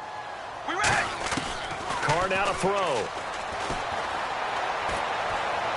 He's going to rifle one deep left side. Into a double team, and it's intercepted. A great read, and it's picked off. And his guys are going to get the football at their own 47-yard line. And now Baltimore gets set to take the field. And last time wasn't pretty. One play and an interception. We'll see if they can do better. I want to see if they want to go ahead and throw the ball again now on this drive after what happened on the last one. Throw it on the first play. Give the quarterback some confidence. See what happens. Just a yard on the pickup there, and it'll bring up a 2nd and 9. Yeah, that wasn't a big run, just a short one there. But guess what? Sometimes you treat it like boxing. You throw that jab out there, and you throw it again, you throw it again, then you come with a big punch later. Maybe they're just trying to set them up. Now it's Stafford off the bootleg. And the hit jarred it loose. It's incomplete.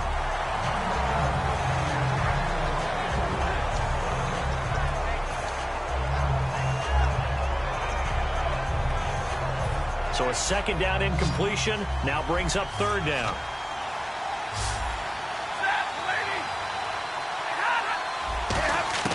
Throwing on 3rd down, Stafford. And this time he's got the hook up. It's complete. And that one good for 16 yards and a first. Okay, so now the question, how did he get that wide open? Well, we both know that he shouldn't, because from the time they handed out scouting reports before this game, he was circled, starred, everything. Find him, cover him. But sometimes you can scheme a guy open. You put the receivers in a bunch. Maybe you move some motion. Maybe you put them on the backside of a formation, and all of a sudden you've got a better matchup. Every now and then, the offensive guys, they figure a way to get him open, even with everyone keeping eyes on him. And that's certainly a guy they want to keep trying to scheme open. Buying time to his left. Man open left side, it's Williams. He got 18 yards out of that one, and it gets him a new set of downs. On any given pass play, you never know exactly where your exit points are going to be. On this play, he was flushed to his left, still on the run, able to accurately throw the football for a nice first down. Now they'll run it on the toss. And they're going to lose some on this play. Being knocked back to the 18. It's a loss of 2 there, bringing up 2nd down. One of the toughest things for an offensive lineman to learn is the ability to get in space and hit people who are moving targets. And linebackers are not easy ones to hit because they know how to move, juke, and make you miss. And that's exactly what he did on that play. A nice play for the defense. Here's Stafford now on 2nd down. So a minute 55 to go in the first half. We'll come back to Oakland after this. 7th play of this drive coming up, but a long way to go on 3rd down.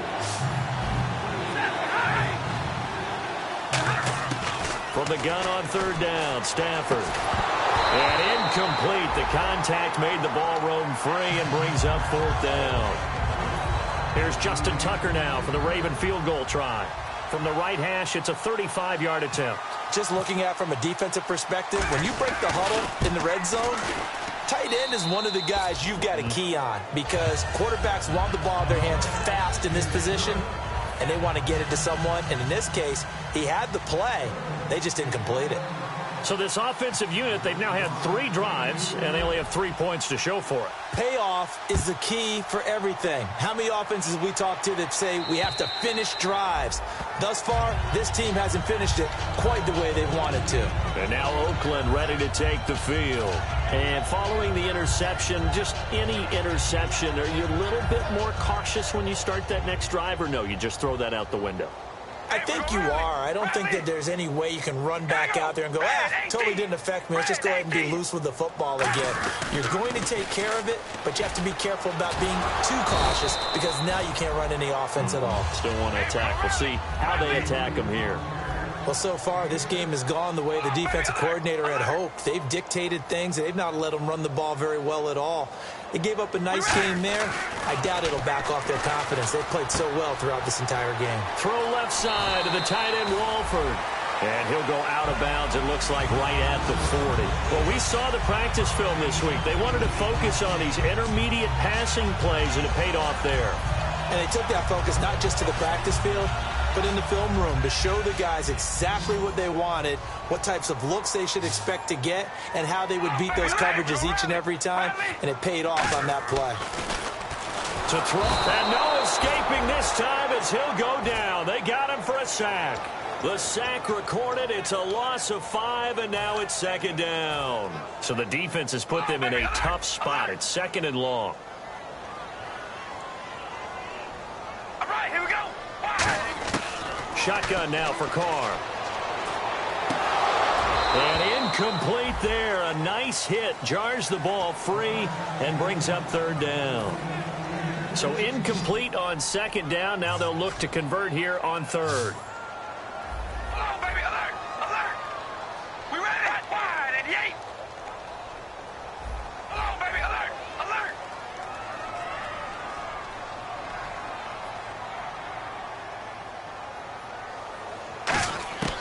Working from the gun, it's Carr. Over the middle, open is Thomas. And he's taken down, but not before getting this across midfield and just shy of the 40. One thing I can say pretty safely, that route is not called if you don't have a guy who can throw the ball and put some mustard on it. Because if you're going to lollipop it in the middle of the field, bad things usually happen. It takes a strong-armed guy who can rifle it in there, and they were able to successfully complete that one. Here's Carr to throw. Looking left side and completing it to Thomas.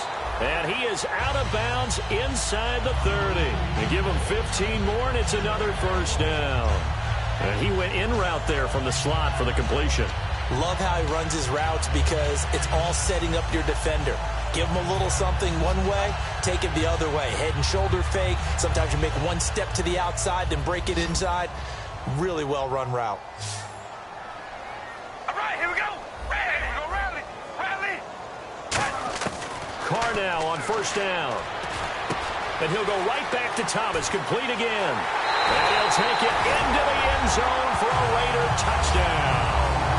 DeAnthony Thomas as the first half is winding down. And the Raiders add on to their lead. All drives that result in points hurt a defense. But when they are the sustained variety, play after play, and they just can't get off the field and stop them, that can be demoralizing. On is the Raider kickoff unit now as they will send this one away.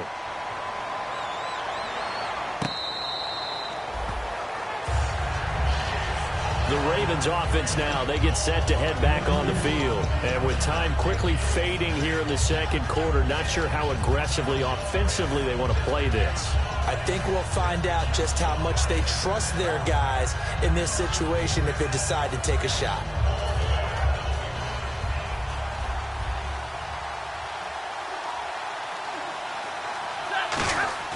They go play action here on 1st down. Surveying the field. He's going to float this one deep right side. And that will be incomplete with a clock down now to 13 seconds. Well, partner, I guess that answers the question about whether they're going to sit on it or not. It does. Now we'll see if they try that again. Yeah, I think what we find on plays like that, when you take that shot, if you're unsuccessful, then you go way more conservative to finish the half, you know? I think that's the way they'll go. Defense really showing respect to the deep ball here, playing off the receivers.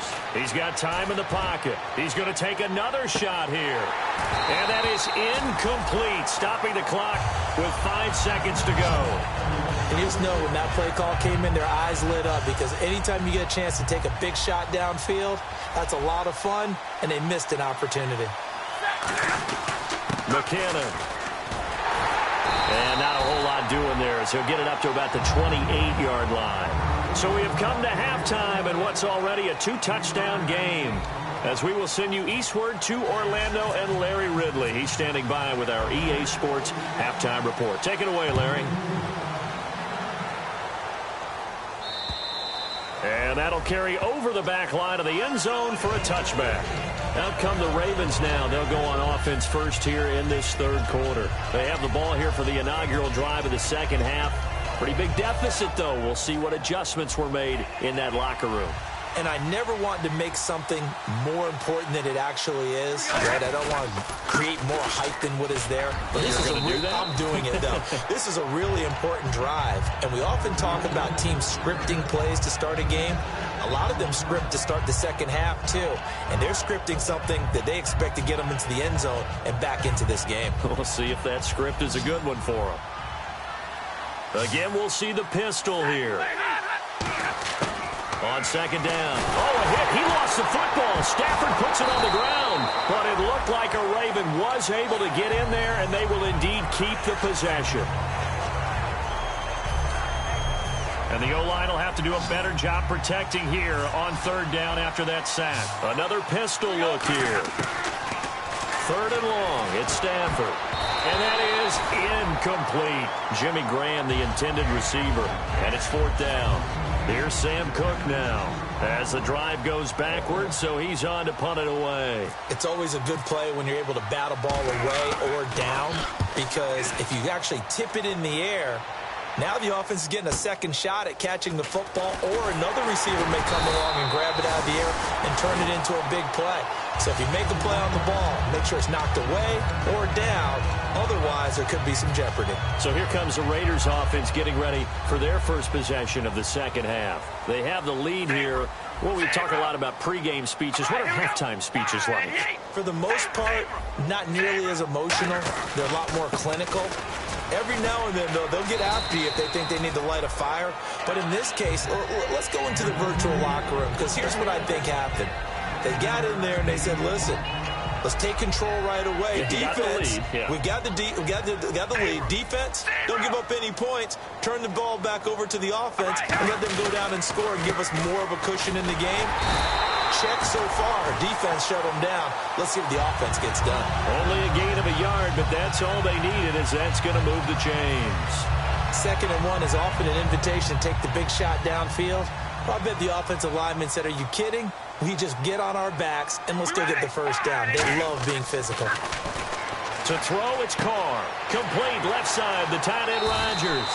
And he is out of bounds inside the 35. That coach is always harp on the quarterback reading the defense and getting it to the open man. That's good recognition there. And how about what he did after the catch?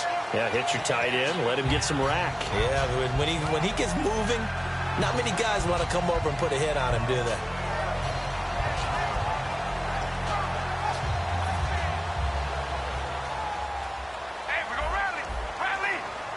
And on the outside, they're playing press coverage.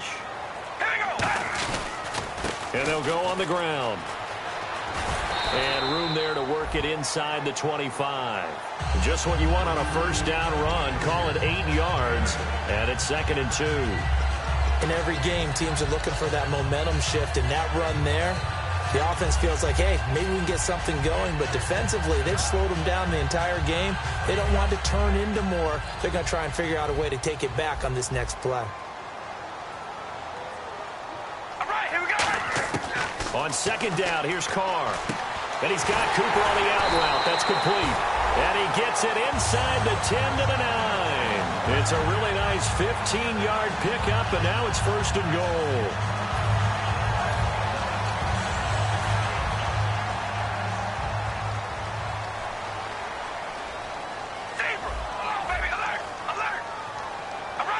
And from the 9-yard line now, it's 1st and goal. So a nice job to break the one tackle, but not much daylight after that as he's brought down. So that run gets him about halfway home. Yeah, it's now 2nd and goal. The end zone beckons. It looms. They can do whatever they want. Full playbook.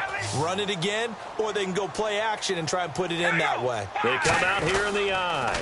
Now they'll run it on the toss. And he's over the line and in for a Raider touchdown. A great effort there. His 6th touchdown of the season. And the Raiders add 6 to their lead. Could not block that one any better.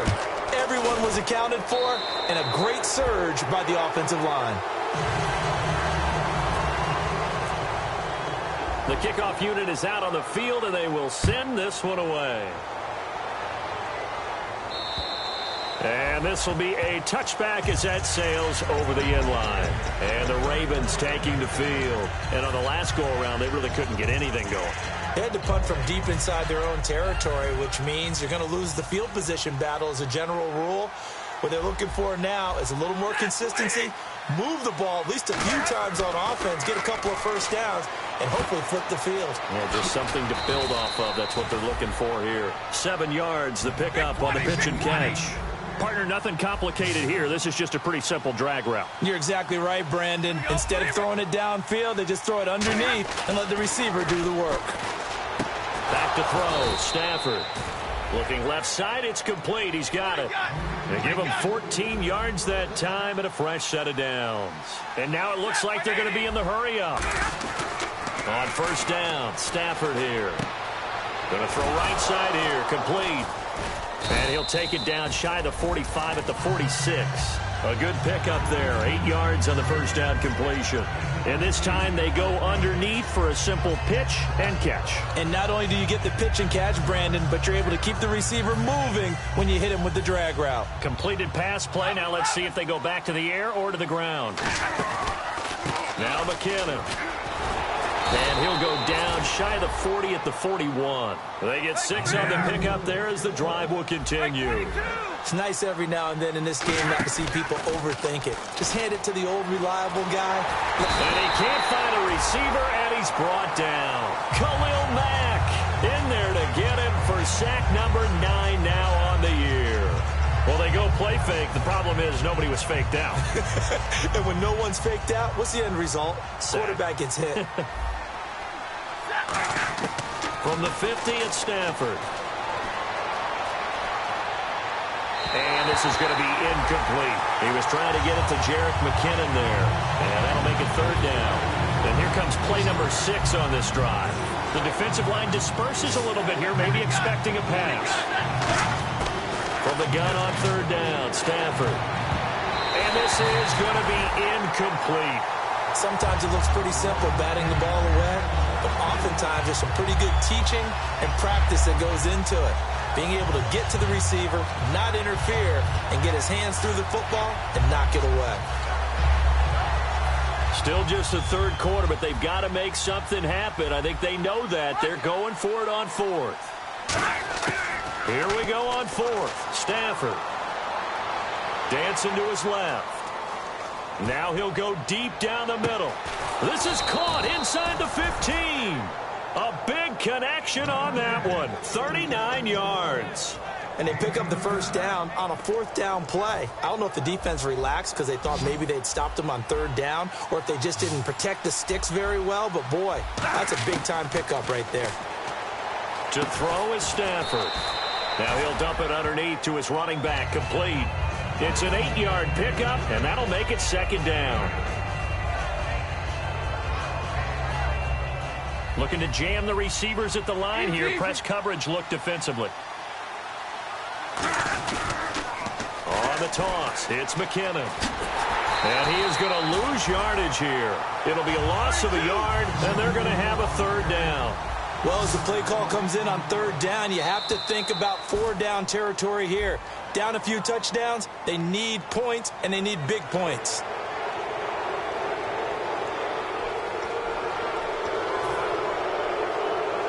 And this seemingly endless drive continues.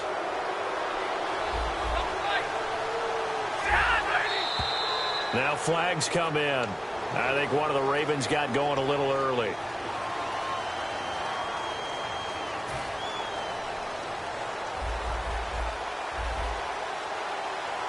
They come up in an offset eye. They run once more with McKinnon. And he is into the end zone for a Baltimore touchdown. Jerick McKinnon with touchdown number 7 on the year. And the Ravens get a bit closer. And, Charles, when you catch that toss going right or left, really, but right in this instance, do you go straight for the pylon? Is that where you're going? Well, typically you want to try and maneuver people a little bit so you have some space to get to the pylon. So I want to make sure I try and move them a little bit to the inside, and in this case to the left, so I can get to the right side and get to that pylon and wink at it as I go by. And he'll get into the end zone as the 2-point conversion is successful.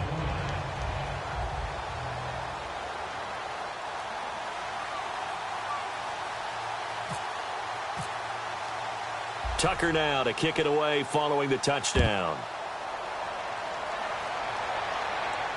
This fielded at the 2. And he'll make it across the 20 as his guys will set up shop at the 23-yard line. And now Oakland ready to take the field. That last drive, it was a good mix. Run, pass, defense on their toes. And what really helps out in a big way is when you're doing the run-pass mix and everything's working, that means that they're guessing wrong every time on defense. They think you're going to pass when you run and vice versa. I would continue that, and when they finally draw a beat on you, maybe you mix it up a little bit, a little play action and throw the ball. And will they maintain that balance? Time to find out. Back now here on EA Sports. It's the Raiders with the lead and the football here as we get ready to start quarter number 4.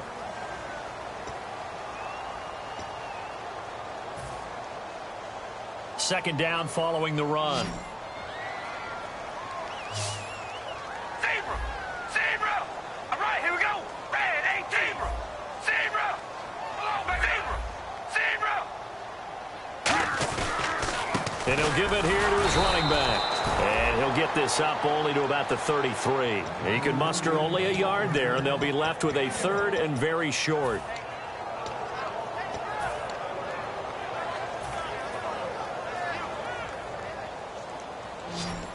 Looks like the defense in press coverage here. They come out here in the eye. Zebra! Oh, baby, alert! Here we go! Now they'll run it on the toss. And he will have a first down here at about the 40. It's an 8-yard pickup and leads to a new set of downs. Well, partner, they might want to tear up your scouting reports a little bit here because they just broke tendency. 3rd down, you don't ordinarily see a toss. They ran it really well and picked up a first down. I love the way the edges were sealed, which allowed him to get to the corner. 2 receivers left, 1 to the right. We roll, baby, alert!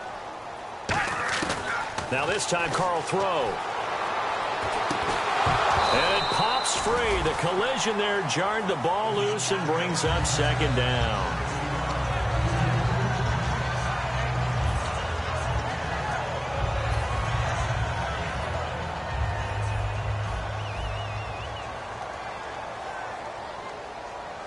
All right, here we go.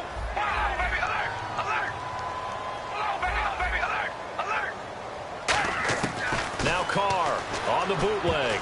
Throwing over the middle, and it's incomplete. Give him credit for batting it away, but unable to come up with the interception. And sometimes that joke does come true. Guys are on defense for a reason.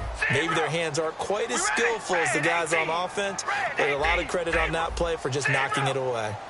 Hey, we're gonna rally!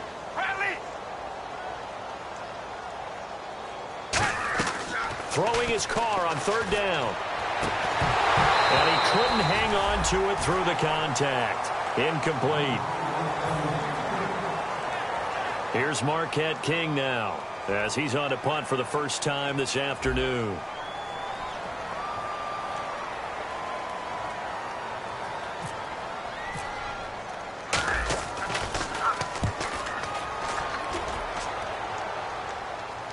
That one sails out of bounds. The side judge will walk it off. And he says it went out of bounds at the 9-yard line. Nice punt. Here comes the Raven offense now, ready for another possession. Last time they were out, they scored. Still trailing here, though, so some work to do. But it's okay in terms of mindset. Because they scored the last time, they're not quite as worried about being down on the scoreboard because now their confidence is a little bit higher. They feel like they've got something going, and they feel like they can attack again and put more points on the board. Are you scoreboard watching if you're the offense, or are you just focused on this drive? We wouldn't be telling the truth if we said that they didn't scoreboard watch. Everyone does it to some extent. But you've got to set it aside right now and just focus on this series. That'll take care of the scoreboard if they punch it into the end zone.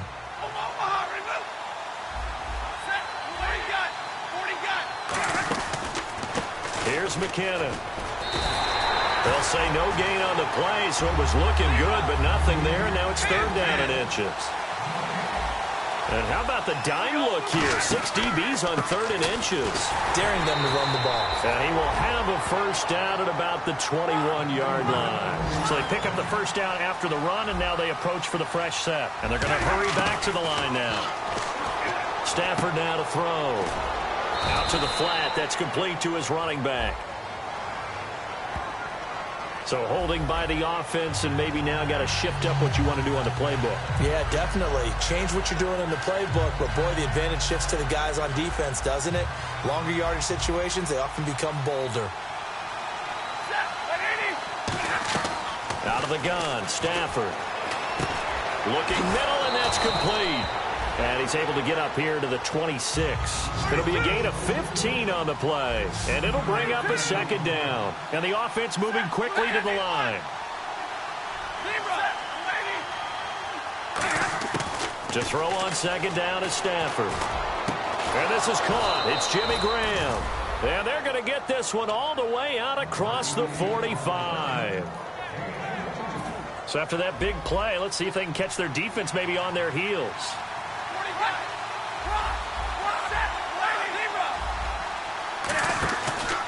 They'll give it to him right up the gut. And he takes it across midfield to the 45. 7 yards on the pickup there, and it'll leave him with a 2nd and 3.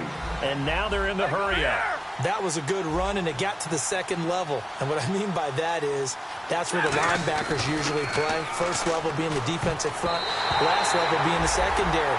But the strong safety position ended up making the tackle. And oftentimes we call them a hybrid. Combination defensive back, combination linebacker. We saw the linebacker make the stop. 7th play of the drive now as they come up on a 3rd and 3. Stafford on 3rd down. And he's going to drop this off to his fullback. And the broken tackle helps lead to a first down gain. It's a pickup of 6 and good enough to move the chains. Looking to speed things up here, going with some tempo. They go play action here on first down. Rolling to his right. Now he's going to throw it back deep over the middle. He couldn't quite hold it. Got hit. Ball pops out. Incomplete.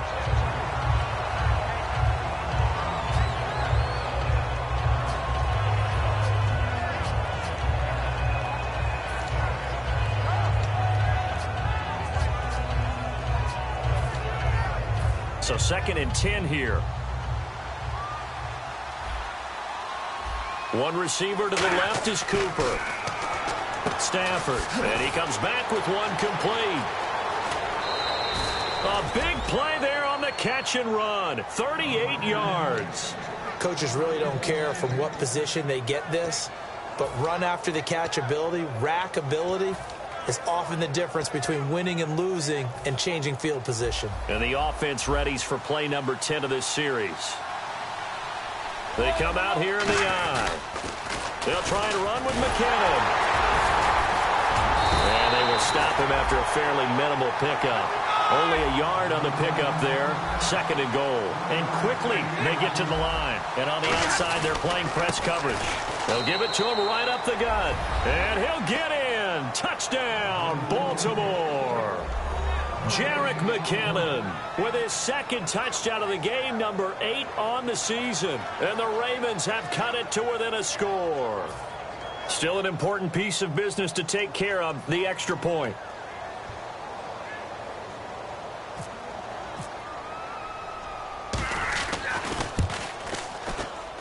And the lead will shrink to 6.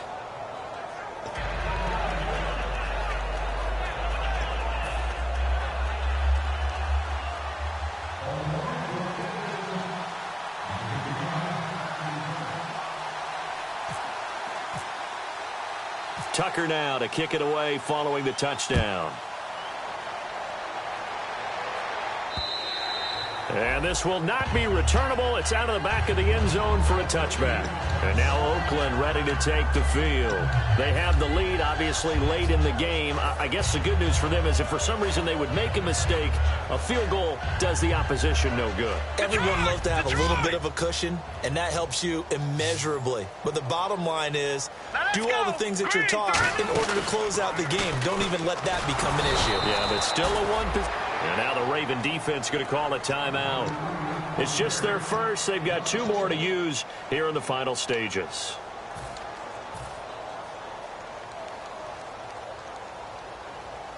A little bit of ground to make up for the offense as they face a 2nd and 11. All right, here we go. Zebra. Zebra. Here we go, rally. Rally. Carr going to look to throw. And his throw here's incomplete. Michael Crabtree, he had it and lost it, and it'll bring up 3rd down.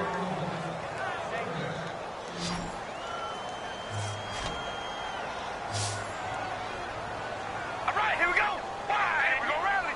Rally. Here we go, rally. Rally. Now Carr. Hard throw, incomplete.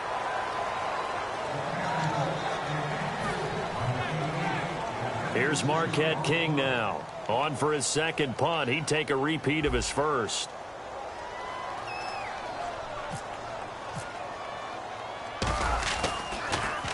And the kick's away as he angles this one for the sideline. The Ravens offense now, they get ready to head back on the field. And they're hoping to capture some of that magic they had last time out when they were able to put together a scoring drive. But they're still down here, Charles. Not the major concern, though, because of what you talked about. They scored the last time out. They feel good about themselves. They feel like their game plan is now in effect. They know how to attack and what plays they want to put together. But they've got to keep it moving in the right direction because, as you did note, they are down on the scoreboard. They'll come up now in the Wildcat package. Here we go. Black round. Black round.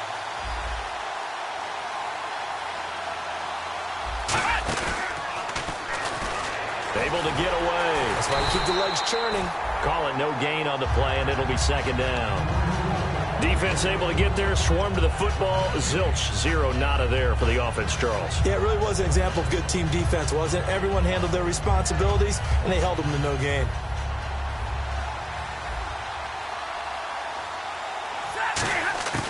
They'll look to throw. And Graham's got it over the middle. And he's brought down after a good gain. And a nice gain of 21 yards. They're going to hurry back to the line now. He's back to throw. Looking for his running back, and he's got it. And he'll take it down shy of the 45 at the 46. Now whistles come in. We're going to get a timeout here by the offense. That'll leave them with just 1 remaining in this 4th quarter of play.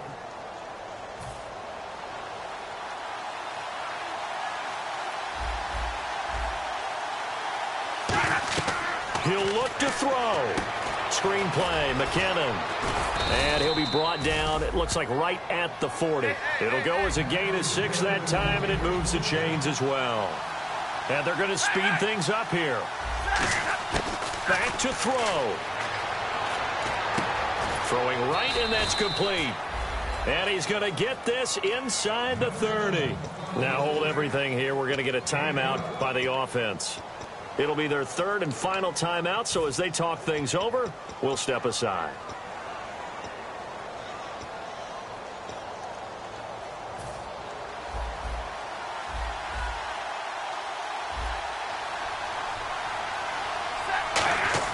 Back to throw. His throw incomplete. And really, Charles, a great job by the defender there to get a hand on the pigskin. Just as the ball arrived, the defender swatted it away.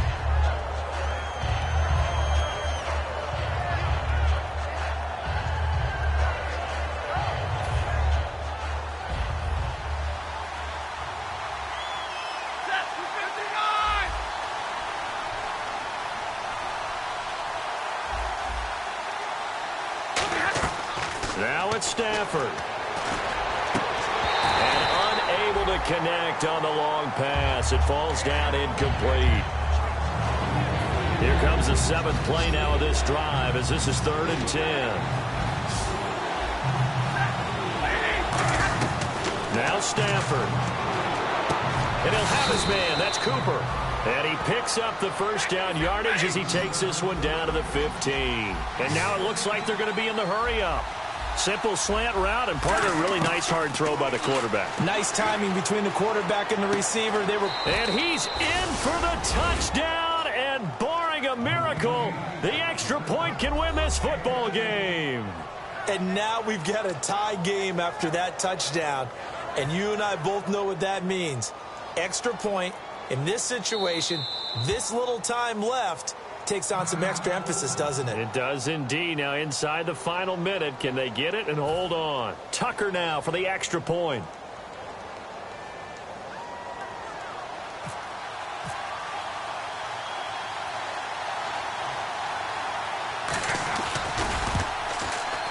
And it's no good. He missed it. And the game remains tied. Oh, boy.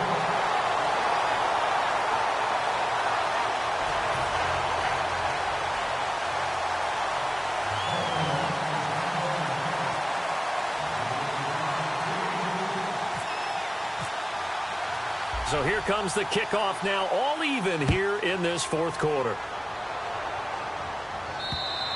And they will not get a chance to return this one as it's through the end zone for a touchback. And now here come the Raiders. They have a little bit of time here to get into field goal range, not much. A tie game, you don't want to do anything crazy, right? I agree with you on that one. Risk reward, okay? If you go for it, what is the absolute reward on this? But the risk is probably greater.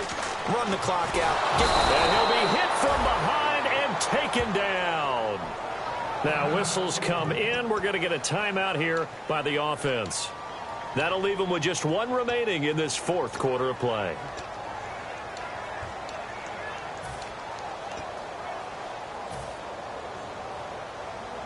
Hello, baby. Alert! Alert! Hey, we're going to rally. Rally! Hey, we're going to rally. Rally! We ready? Fire! Now Carr. Looking deep for Crabtree. And his throw's going to be incomplete. It's a little teaching moment here. Overtime rules. Remind us how this goes, partner. Okay, so in the past, we had sudden death. First team to score wins, but no longer. Now, if the team receives the ball, scores a touchdown, they win the game. If they kick a field goal, though, or don't score, the other team gets a possession. And after both teams get a possession, then we're into sudden death. First team to score wins the game. Nothing between these two teams for 4 quarters. Here we go to begin overtime. And that'll carry over the back line of the end zone for a touchback. Now the Baltimore offense heading back out onto the field, except for their first drive here in overtime. And this is where the crowd can really become a factor. They've had to battle it all day, but I know what you're saying. In overtime, that gets doubled, doesn't it? At least, because now the crowd really wants to be involved and help their team. And that first drive can dictate the whole thing because they know if this team takes it downfield and scores a touchdown, it's game over. And it's been loud in here so far. But they certainly got dented with that first down run. So now they've got to be back on their heels a little bit as a defense. So the offense readies for a 2nd and 4. They come out here in the eye. First throw in overtime for Stafford. Oh, he's got a man wide open, complete. A good pickup there, 26 yards. Well, they obviously read man coverage their partner, and he got downfield, broke down the defender, made him What do you mean by that? Yeah, he made him think he was going to run a different route. Probably thought he was going to take it upfield. Then he curls back inside for the completion. And it gives us time to the tailback. And very little there. He might have gotten a yard. Yeah, I think he got a yard to the 41. He's brought down that time by a couple of Raiders.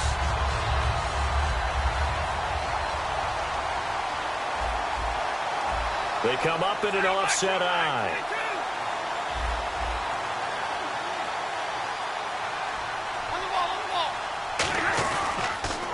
Now they'll run it on the toss.